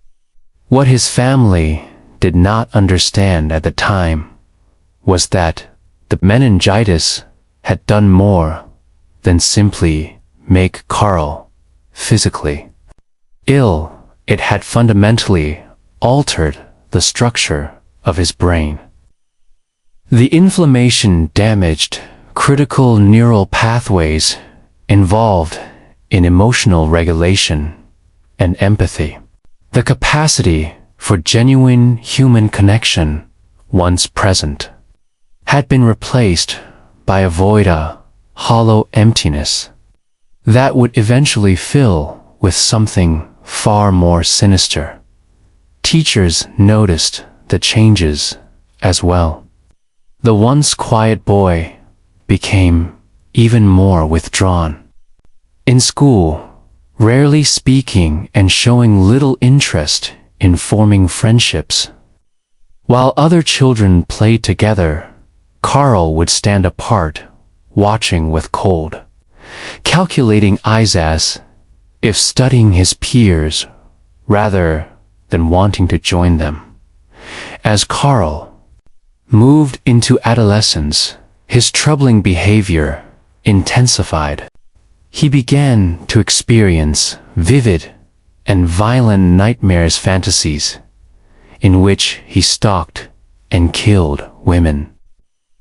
These were not mere dreams or fleeting thoughts. They were detailed and real to him, etched with such clarity that he described them later with unsettling calmness and even satisfaction. He spoke openly of the peace and sense of control he felt after each imagined act of violence. But Carl didn't simply dream, he planned. At age 15, Carl's fantasies spilled into reality. He attacked a woman, an unknown stranger, ambushing her, stabbing her multiple times. The victim survived, but Carl was arrested. Following his arrest, psychiatric evaluations painted a chilling portrait of his disturbed mind. He was diagnosed with antisocial personality disorder and deemed a high risk for future violence. The evaluations noted his complete lack of remorse, his inability to understand why his actions were wrong, and, most chillingly, the detailed nature of his fantasies involving murder. Yet, despite these warnings, Carl was only held in a psychiatric facility for 2 months before being released, deemed manageable and no longer an immediate threat. This brief institutionalization did nothing to halt the monster within. Instead, it gave Carl a taste of freedom which he refused to waste. His case starkly illustrates the failures of mental health treatment in the 1960s, a time when understanding of such pathologies was limited and containment strategies were insufficient. The facility was more concerned with managing Carl's outward behavior than addressing the murderous thoughts festering inside his mind. Once released, he slipped seamlessly back into society, blending in like an invisible predator. Outwardly, Carl led an unremarkable life, attending school, working odd jobs, and even playing football. Many believed he had left his darkness behind, but inside, the monster waited, calculating and patient. By the time Carl was 20, his violent urges had grown too strong to resist. Unlike many serial killers, he did not need a motive, and his victims were chosen at random. Race, age, or appearance. held no significance. In his twisted worldview, all women represented something evil, flawed beings who needed to be erased. They were all the same to him, unworthy of life. What made Carl Eugene Watts particularly terrifying was his method of selecting victims. He would drive through neighborhoods searching for women who appeared vulnerable, those walking alone, those in isolated areas, those distracted or unaware of their surroundings. He possessed an almost supernatural ability to sense when someone would be an easy target. Once he identified a potential victim, he would stalk them, sometimes for hours, learning their routines, habits, and vulnerabilities. This was not the impulsive act of a disorganized predator. This was the deliberate, patient hunting of a methodical killer. Carl's killing spree began slowly, but with every murder, he grew bolder. He targeted women who were alone, often those living in isolated locations without protection. He struck swiftly and brutally, killing without hesitation.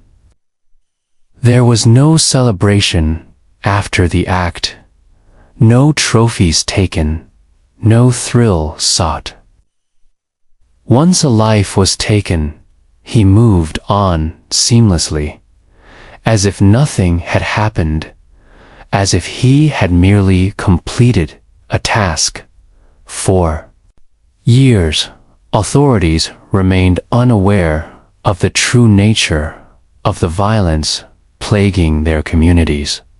They perceived the murders as isolated incidents, random acts of violence. They could never link together. Carl's ability to blend in and remain invisible made him extraordinarily dangerous.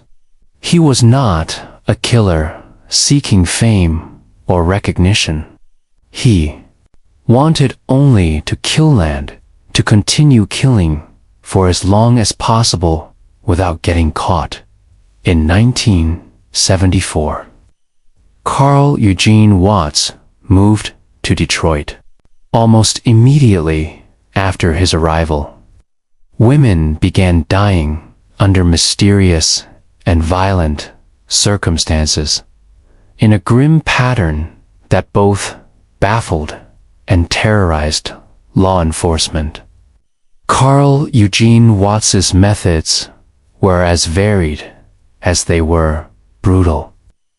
One victim would be drowned in her own bathtub, another beaten savagely with a pipe and discarded like refuse in a back alley. Each murder was committed in a different neighborhood, with no apparent connection between the victims or the crime scenes. There was no discernible pattern, no clear suspects, no obvious motives. Just a chilling trail of silence and lifeless bodies left in his wake. That, in fact, was precisely the point. Carl Watts did not want to be caught. He actively avoided, drawing attention to himself, shunning notoriety and fame. Unlike many killers who sought recognition, Watts desired invisibility. He wanted to erase, to eliminate without fanfare.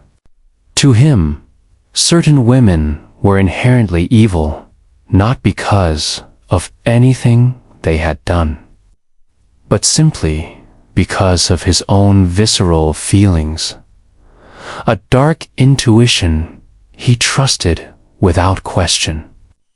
Once Carl's gut told him that someone was unclean, broken, or tainted. It didn't matter who they were, was already inevitable. What made Karl Watts so terrifying was not only what he did. There was no discernible pattern to his crimes.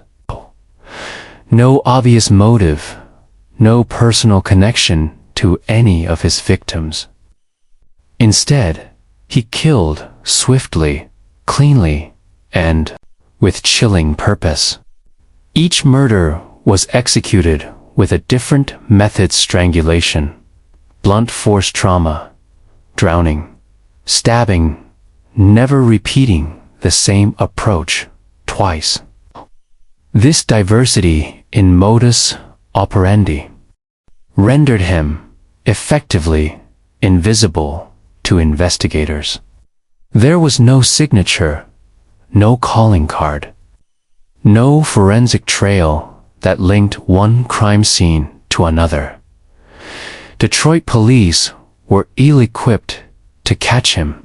In the midst of the 1970s, the city was overwhelmed by a tidal wave of violent crime shootings, robberies, gang warfare, and drug-related murders saturated the streets daily. Each morning seemed to bring fresh headlines about yet another killing, another assault, another body found discarded in alleys or abandoned buildings.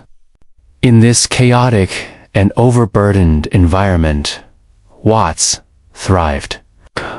He slipped through the cracks like smoke, disappearing long before detectives even had time to process the latest tragedy.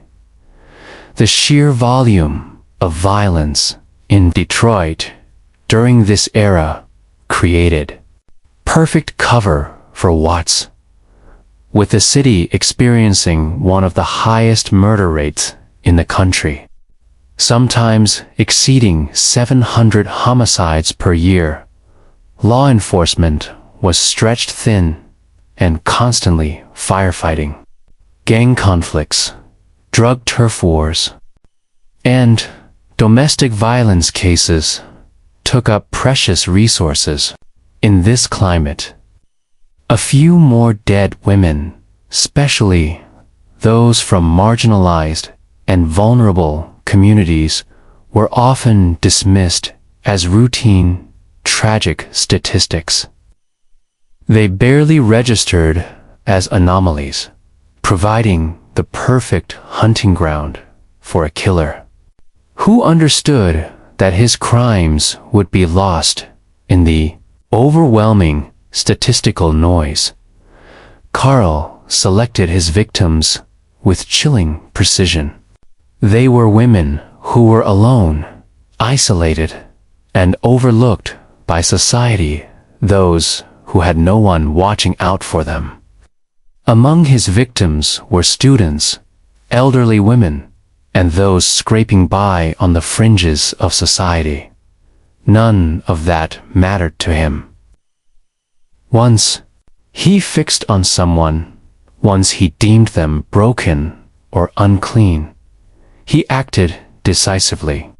Each murder was different: strangulation one time, blunt force the next, drowning or stabbing, each untraceable, methodically executed. And he didn't stop. Over the next 6 years, the killings continued, unabated, silent, cold, ruthless. Some attacks occurred in the dead of night. Others happened in broad daylight. There was no rhythm to his violence, no detectable pattern to follow. The only constant was that none of his victims survived, and none left behind any evidence that could lead to his capture. He did not kill for lust, trophies, or power. He did not crave control or dominance. He simply wanted them gone.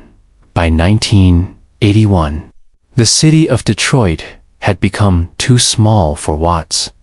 The streets, the shadows, the neighborhoods all were closing in on him. The city was shrinking, metaphorically speaking, and Carl felt the pressure mounting.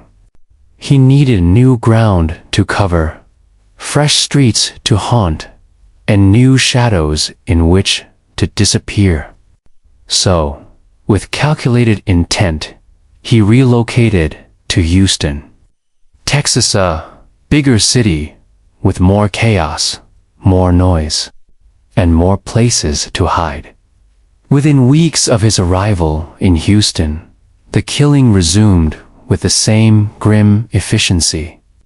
But this time, something changed. Carl settled into a dark, horrifying routine. Most of its attacks occurred early on Sunday mornings, precisely when women were alone in their apartments, preparing for the day ahead. Whether drinking coffee, getting ready for church, or simply starting their morning routines, these women became his targets. Carl became the shadow outside their windows, the unexpected knock at their doors when no one was expected. Sometimes he found unlocked entrances. Other times he would ask to borrow something: a phone, a cigarette, a glass of water. He never appeared threatening or unstable. Instead, he was calm, polite, and soft-spoken, often apologizing for the inconvenience he caused. His quiet demeanor lulled his victims into a false sense of security, enough to let him inside or step outside to help. Only once the women were isolated, far from any potential assistance, would Carl reveal his true nature. His attacks came with terrifying suddenness. There was no warning, no build-up, no hesitation. It was as if a switch flipped. One moment he was calm and composed. The next, he was mercilessly tearing his victim apart. And when it was over, he left just as quietly as he arrived. No one ever saw him leave. The media dubbed him the Sunday morning slasher, but police still had no concrete leads.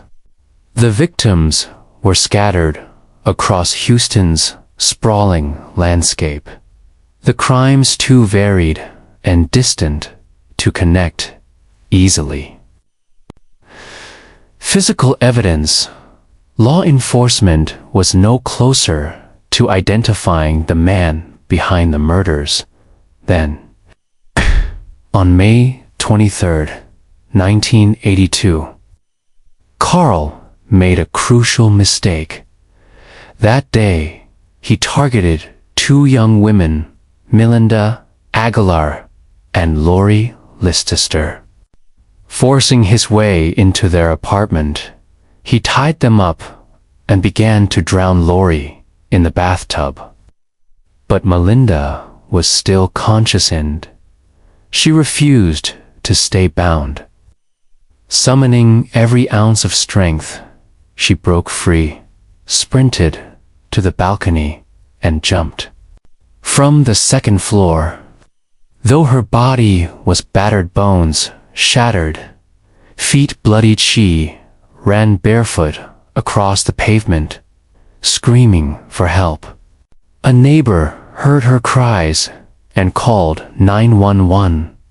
By the time the police arrived, Carl Watts was already walking calmly out of the complex. No panic, no guilt, no indication of remorse.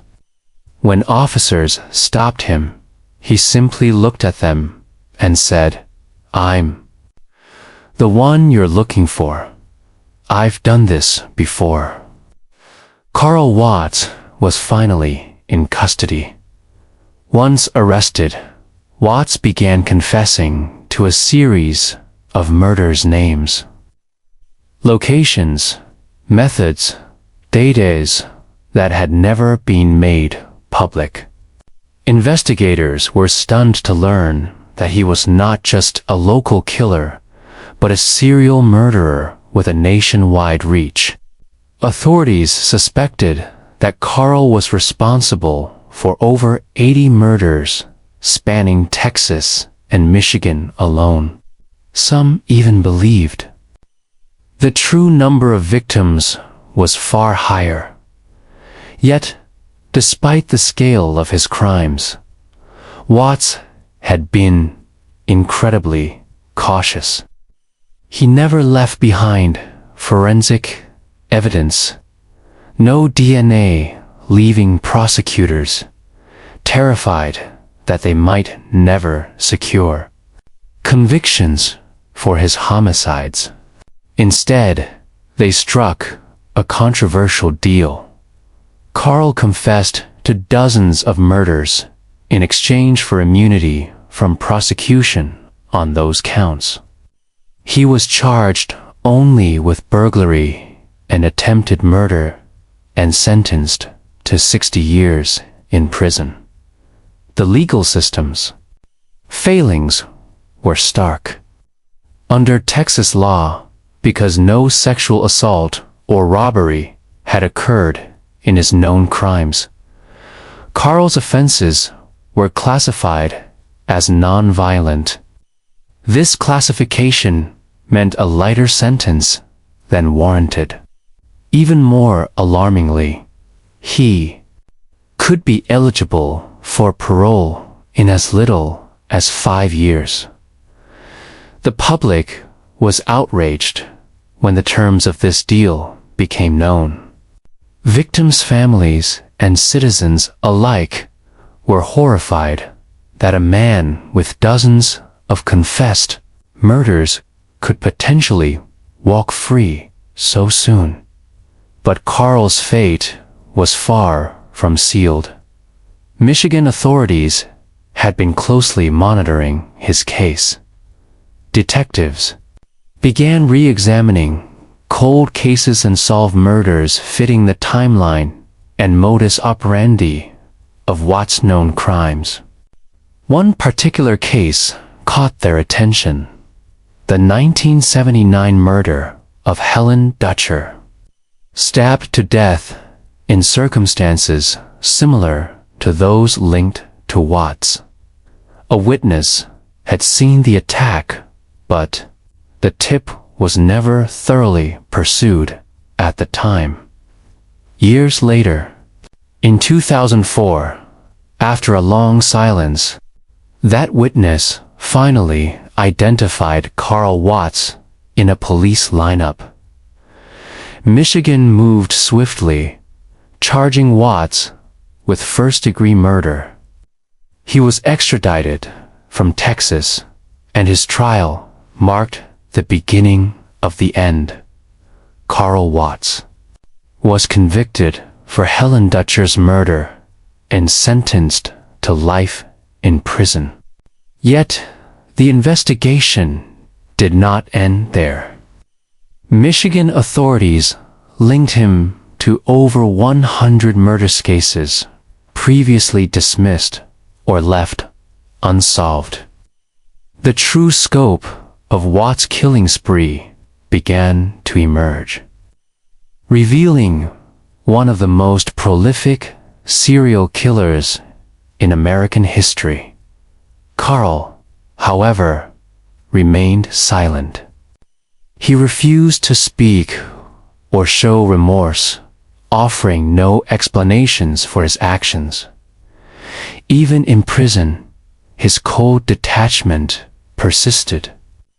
Guards described him as polite, yet emotionless, as if he were merely going through the motions of being human without truly feeling anything at all. It was this complete absence of empathy, this fundamental void, that made Carl Watts so terrifying, not just the crimes he committed, but the very nature of who he was. His reign of terror had finally ended. But for the victims, those whose lives he extinguished, their families, closure remained painfully elusive. In September 2007, Carl Eugene Watts died of prostate cancer while still behind bars. His death passed with little fanfare, a quiet and fitting conclusion for a man who had evaded justice for so long. Carl never fully confessed to all of his crimes. He never expressed remorse for the lives he had destroyed. The names of many victims remain unknown, their cases cold and unresolved. Justice, for them, would never come. His story stands as a grim example of chilling anonymity, a killer who struck without reason, recognition, or remorse. The case of Carl Eugene Watts exposed fundamental flaws in law enforcement's handling of serial killers.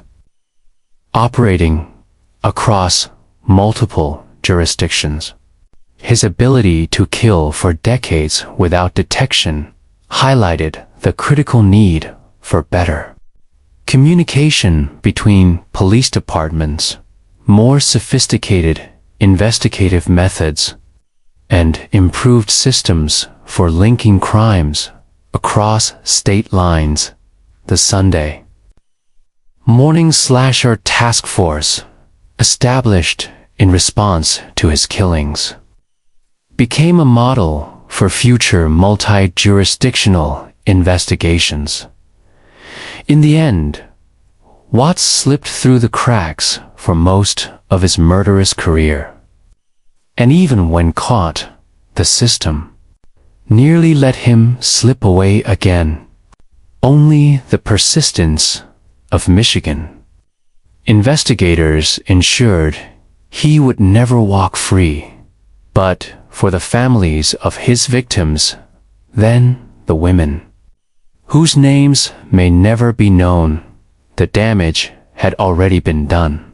Carl Eugene Watts remains one of America's most prolific and least understood serial killers, a man who killed not for pleasure, power, or recognition, but simply because, in his warped mind, his victims deserved to die. On a cold December morning in 1982, a farmer walking his land near Belshaw, Indiana, stumbled upon a scene that would haunt him for the rest of his life.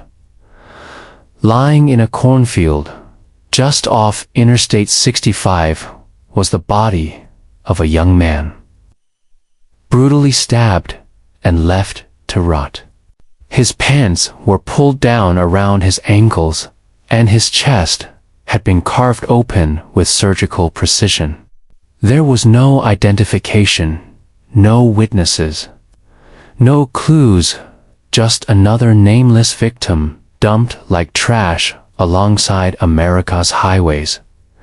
The farmer who discovered that young man in the cornfield had no idea that he was witnessing only the very beginning of a horrifying wave of violence yet to sweep across the Midwest. Over the following 2 years, bodies began to pile up across Indiana, Illinois, and Wisconsin. Young men found mutilated and abandoned in ditches, cornfields, and forgotten lots, all scattered within mere miles of major interstate highways. The killer behind these atrocities was methodical, elusive, and seemingly untouchable. He had transformed America's vast highway system into his personal hunting ground, a mobile stage upon which he committed unspeakable acts. His name was Larry William Ear, though few have ever heard of him.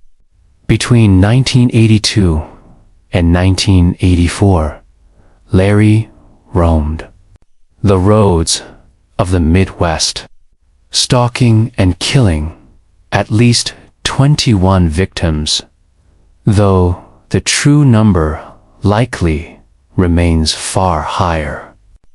Locals and law enforcement dubbed him the highway killer or the interstate killer. Efficiency in using the nation's arterial highways both to find his prey and to dispose of their bodies. What made Larry Ear all the more terrifying was not just the sheer number of victims or his brutal methods, it was how shockingly ordinary he appeared. Unlike other killers who courted media attention or left dramatic signatures, Larry was invisible. He was the quiet man behind the counter at a liquor store, the passerby on the street who vanished without a trace in anyone's memory. This ordinariness was his most dangerous weapon, allowing him to move undetected for years. Born on December 21, 1952, in Crawfordsville, Indiana, Larry was the youngest of 4 children. His early years were marked by dysfunction and abuse, a toxic cocktail of circumstances that shaped the man he would become. His father, George, was an alcoholic who regularly inflicted brutal beatings upon his wife and children before abandoning the family altogether when Larry was just 3 years old. Larry's mother, Shirley, struggled to hold things together, juggling multiple jobs as a waitress and factory worker, while cycling through a series of abusive boyfriends and husbands. Larry's childhood was chaotic and unsafe. Passed from foster homes to babysitters, he never experienced stability or safety. Abuse continued in the care of his stepfathers, one of whom punished Larry by holding his head under scalding hot water until the boy screamed in agony. Larry learned early on that the world was a place where the strong preyed on the weak, where pain was currency, and where love came with impossible conditions. By the time Larry entered his teenage years, the scars of abuse were deeply etched into his psyche. He struggled academically, dropping out of high school his senior year and later earning only a GED. Between 1974 and 1978, more troubling was Larry's growing awareness of his sexuality in a conservative Indiana community where being gay was not only taboo but dangerous. He loathed himself for his attraction to men, viewing it as yet another failure mark of worthlessness. This self-hatred festered into a dark rage that would ultimately consume not just Larry, but dozens of innocent young men. The broken boy had begun learning how to break others, the first known act of violence occurred in 1978 while Larry was living in Terre Haute. He encountered a 19-year-old hitchhiker named Craig Long and, without provocation, stabbed him in the chest. Craig survived the attack, and Larry was arrested, pleading guilty. Yet the punishment was a mere slap on the wrist of $43, fine hardly the response the warning signs warranted. The system failed, as it often does, and Larry walked free, unrestrained, until the killing began in earnest 4 years later. Larry's killing spree officially started in October 1982 with 19-year-old Stephen Crockett. Stephen's body was discovered in a cornfield outside Kankakee, Illinois, bearing 32 stab wounds. His pants were pulled down to his ankles, his shirt missing, and there were unmistakable signs of sexual assault. The brutality shocked investigators, but at the time, it was considered an isolated incident. Just 11 days later, Larry struck again. This time, the victim was Craig Townsend, a 21-year-old from Crown Point, Indiana. Larry lured him into his vehicle, drugged him, and beat him mercilessly before abandoning him in a remote field. Townsend survived but fled the hospital before police could thoroughly investigate, allowing Larry to slip away once more. By Christmas Day of 1982, the body count was climbing.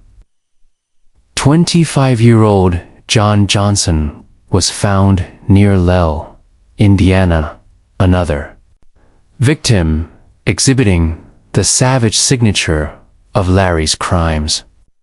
3 days later, 23-year-old Stephen again was discovered in a wooded area near Newport, Indiana. The coroner, Dr. John Please, was struck by the immense rage evident in the killings. Again had been slashed across the throat and stabbed repeatedly until disemboweled a level of brutality that spoke of unrestrained fury. On that same day, 21-year-old John Roach was found along Interstate 70 in Putnam County, Indiana. Dr. Pless noted the similarities between Roach's injuries and those of, again, multiple stab wounds to the abdomen, chest, and throat, suggesting a killer motivated by more than just the act of murder, but by a deep, overwhelming rage. Yet, what made these crimes most chilling was not just their savagery, was their precision.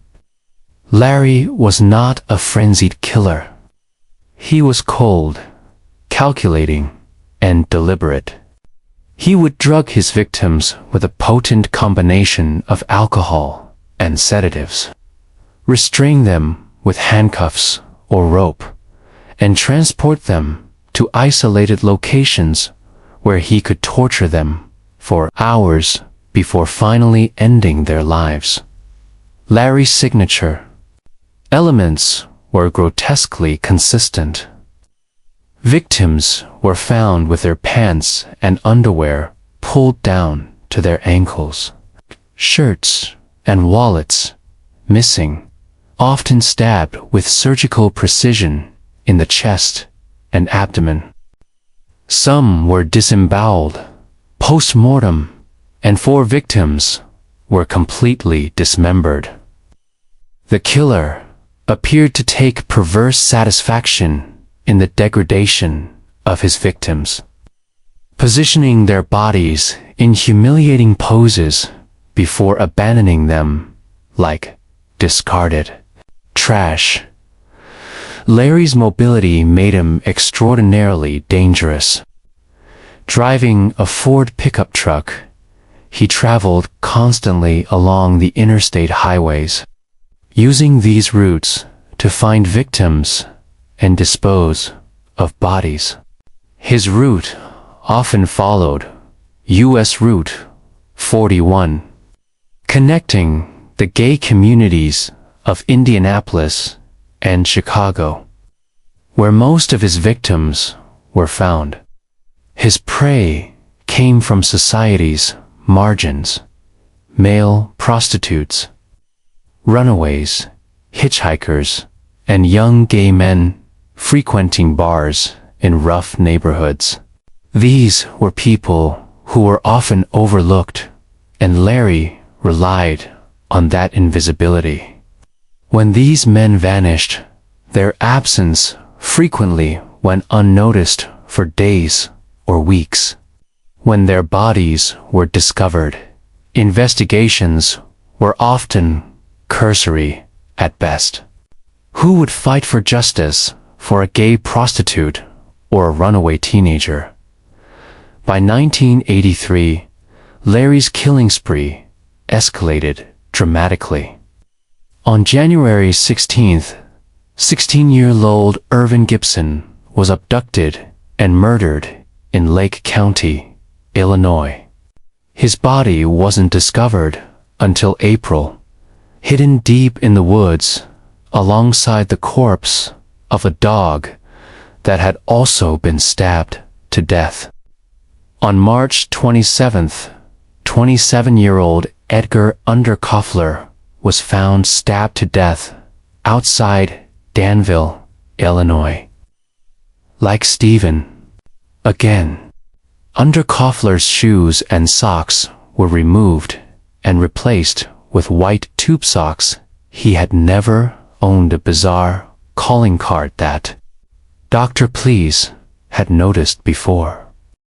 April brought yet another victim, 28-year-old Gustavo Herrera, a father of two found in Lake County, Illinois.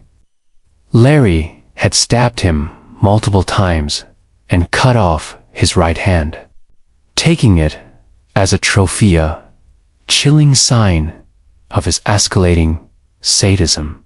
Fear rippled through the gay communities of Chicago and Indianapolis. Rumors spread quickly through bars and clubs that a predator was hunting young men one by one. An Indianapolis gay newspaper established a hotline for tips and published a profile suggesting the killer was likely a self-loathing homosexual who murdered his partners to deny his own desires. The description was uncannily accurate, but police were slow to act on the warnings from the community. Law enforcement struggled to connect the dots. This was before the FBI's National Center for Analysis of Violent Crime computerized unsolved murder records. Without a centralized system, each jurisdiction investigated cases independently, missing the larger picture of a serial killer operating across state lines. By summer 1983, a task force had finally been established, but Larry was already deep into the most deadly phase of his spree. Bodies were discovered at an alarming rate, sometimes multiple victims within days.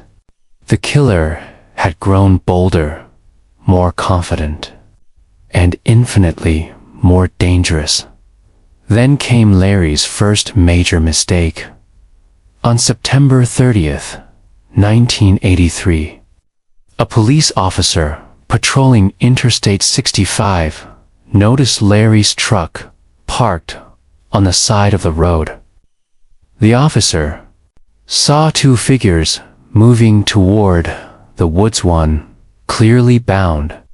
When approached, the captive man accused Larry of making unwanted sexual advances and attempting to kidnap him.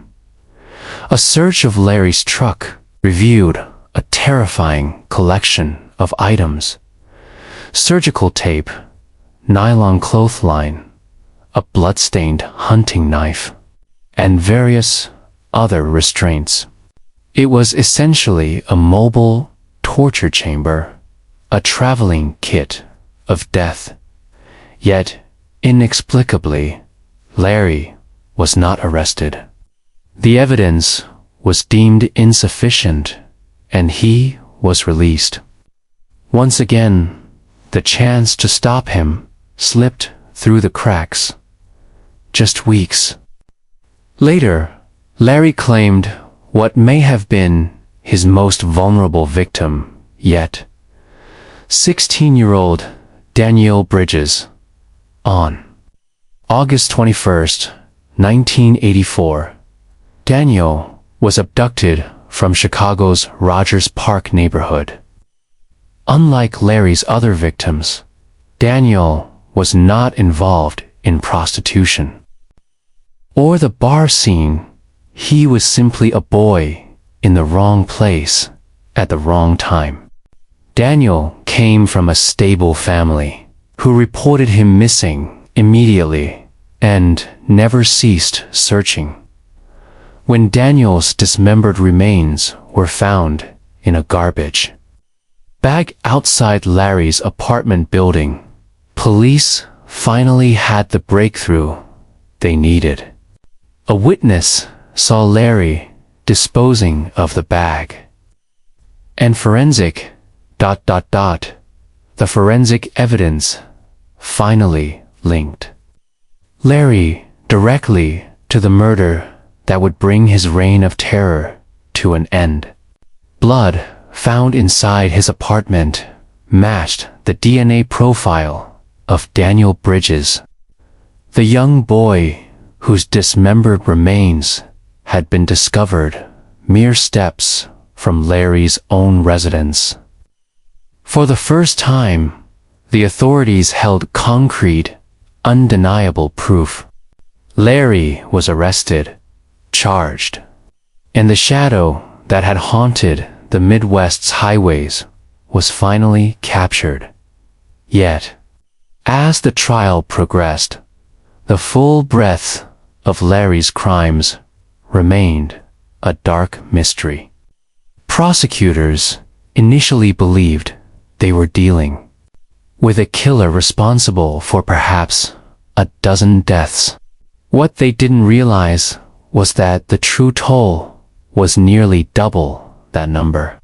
Throughout court proceedings, Larry was convicted of Danielle Bridges' murder and sentenced to death.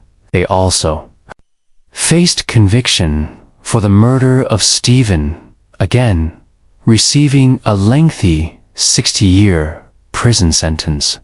But the story was far from over. In confidential conversations with his defense attorney, Kathleen Zellner, Larry revealed the chilling truth. He had killed at least 21 young men between 1982 and 1984. He provided details only the perpetrator could know: the precise locations where bodies were disposed of, some of which had never been recovered; the brutal methods he had employed on victims whose deaths had been misclassified or attributed to other causes; and the horrifying scale of his 2-year spree, bound by attorney-client privilege.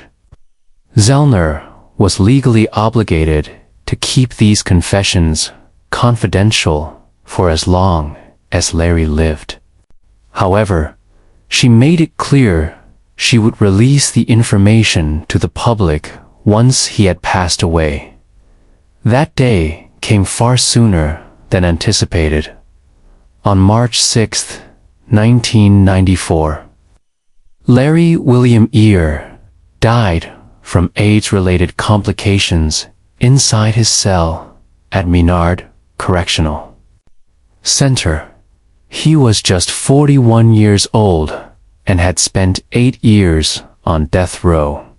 4 days later, Kathleen Zellner held a press conference, unveiling the names of Larry's additional victims. For the first time, families who had endured years of torment and uncertainty were given answers and a measure of closure. The list was staggering, comprising names that had haunted investigators for years. Ralph Callis, Gustavo Herrera, Irvin Gibson, Keith Bibbs, John Brandenburg, William Lewis, Eric Hansen, Richard Wayne, among many others. Some had been officially listed as missing persons for over a decade, while others had been found dead, their murders left unsolved. Larry's confessions finally supplied the missing pieces to a puzzle that had baffled law enforcement and devastated families for years.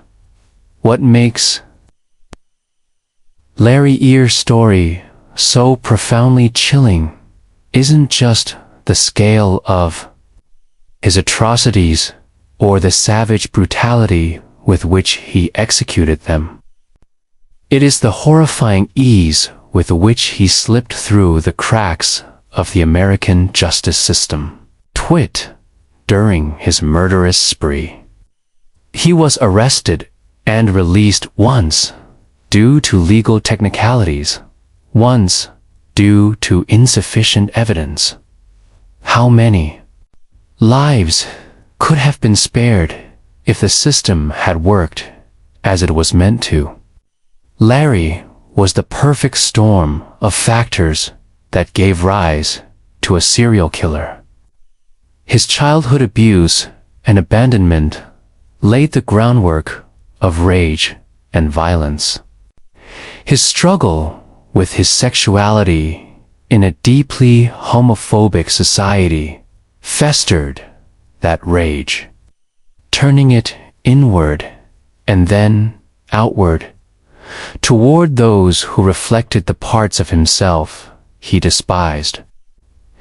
His mobility, fueled by access to the vast interstate highway system, provided a hunting ground that spanned multiple states and law enforcement jurisdictions. And society's indifference to the victims he selected, primarily gay men, prostitutes, runaways, meant his crimes went unnoticed and uninvestigated for far too long. Unlike serial killers who become household names, Larry Ear has largely been forgotten by popular culture. There are no documentaries glorifying his crimes, no best-selling books chronicling his deeds.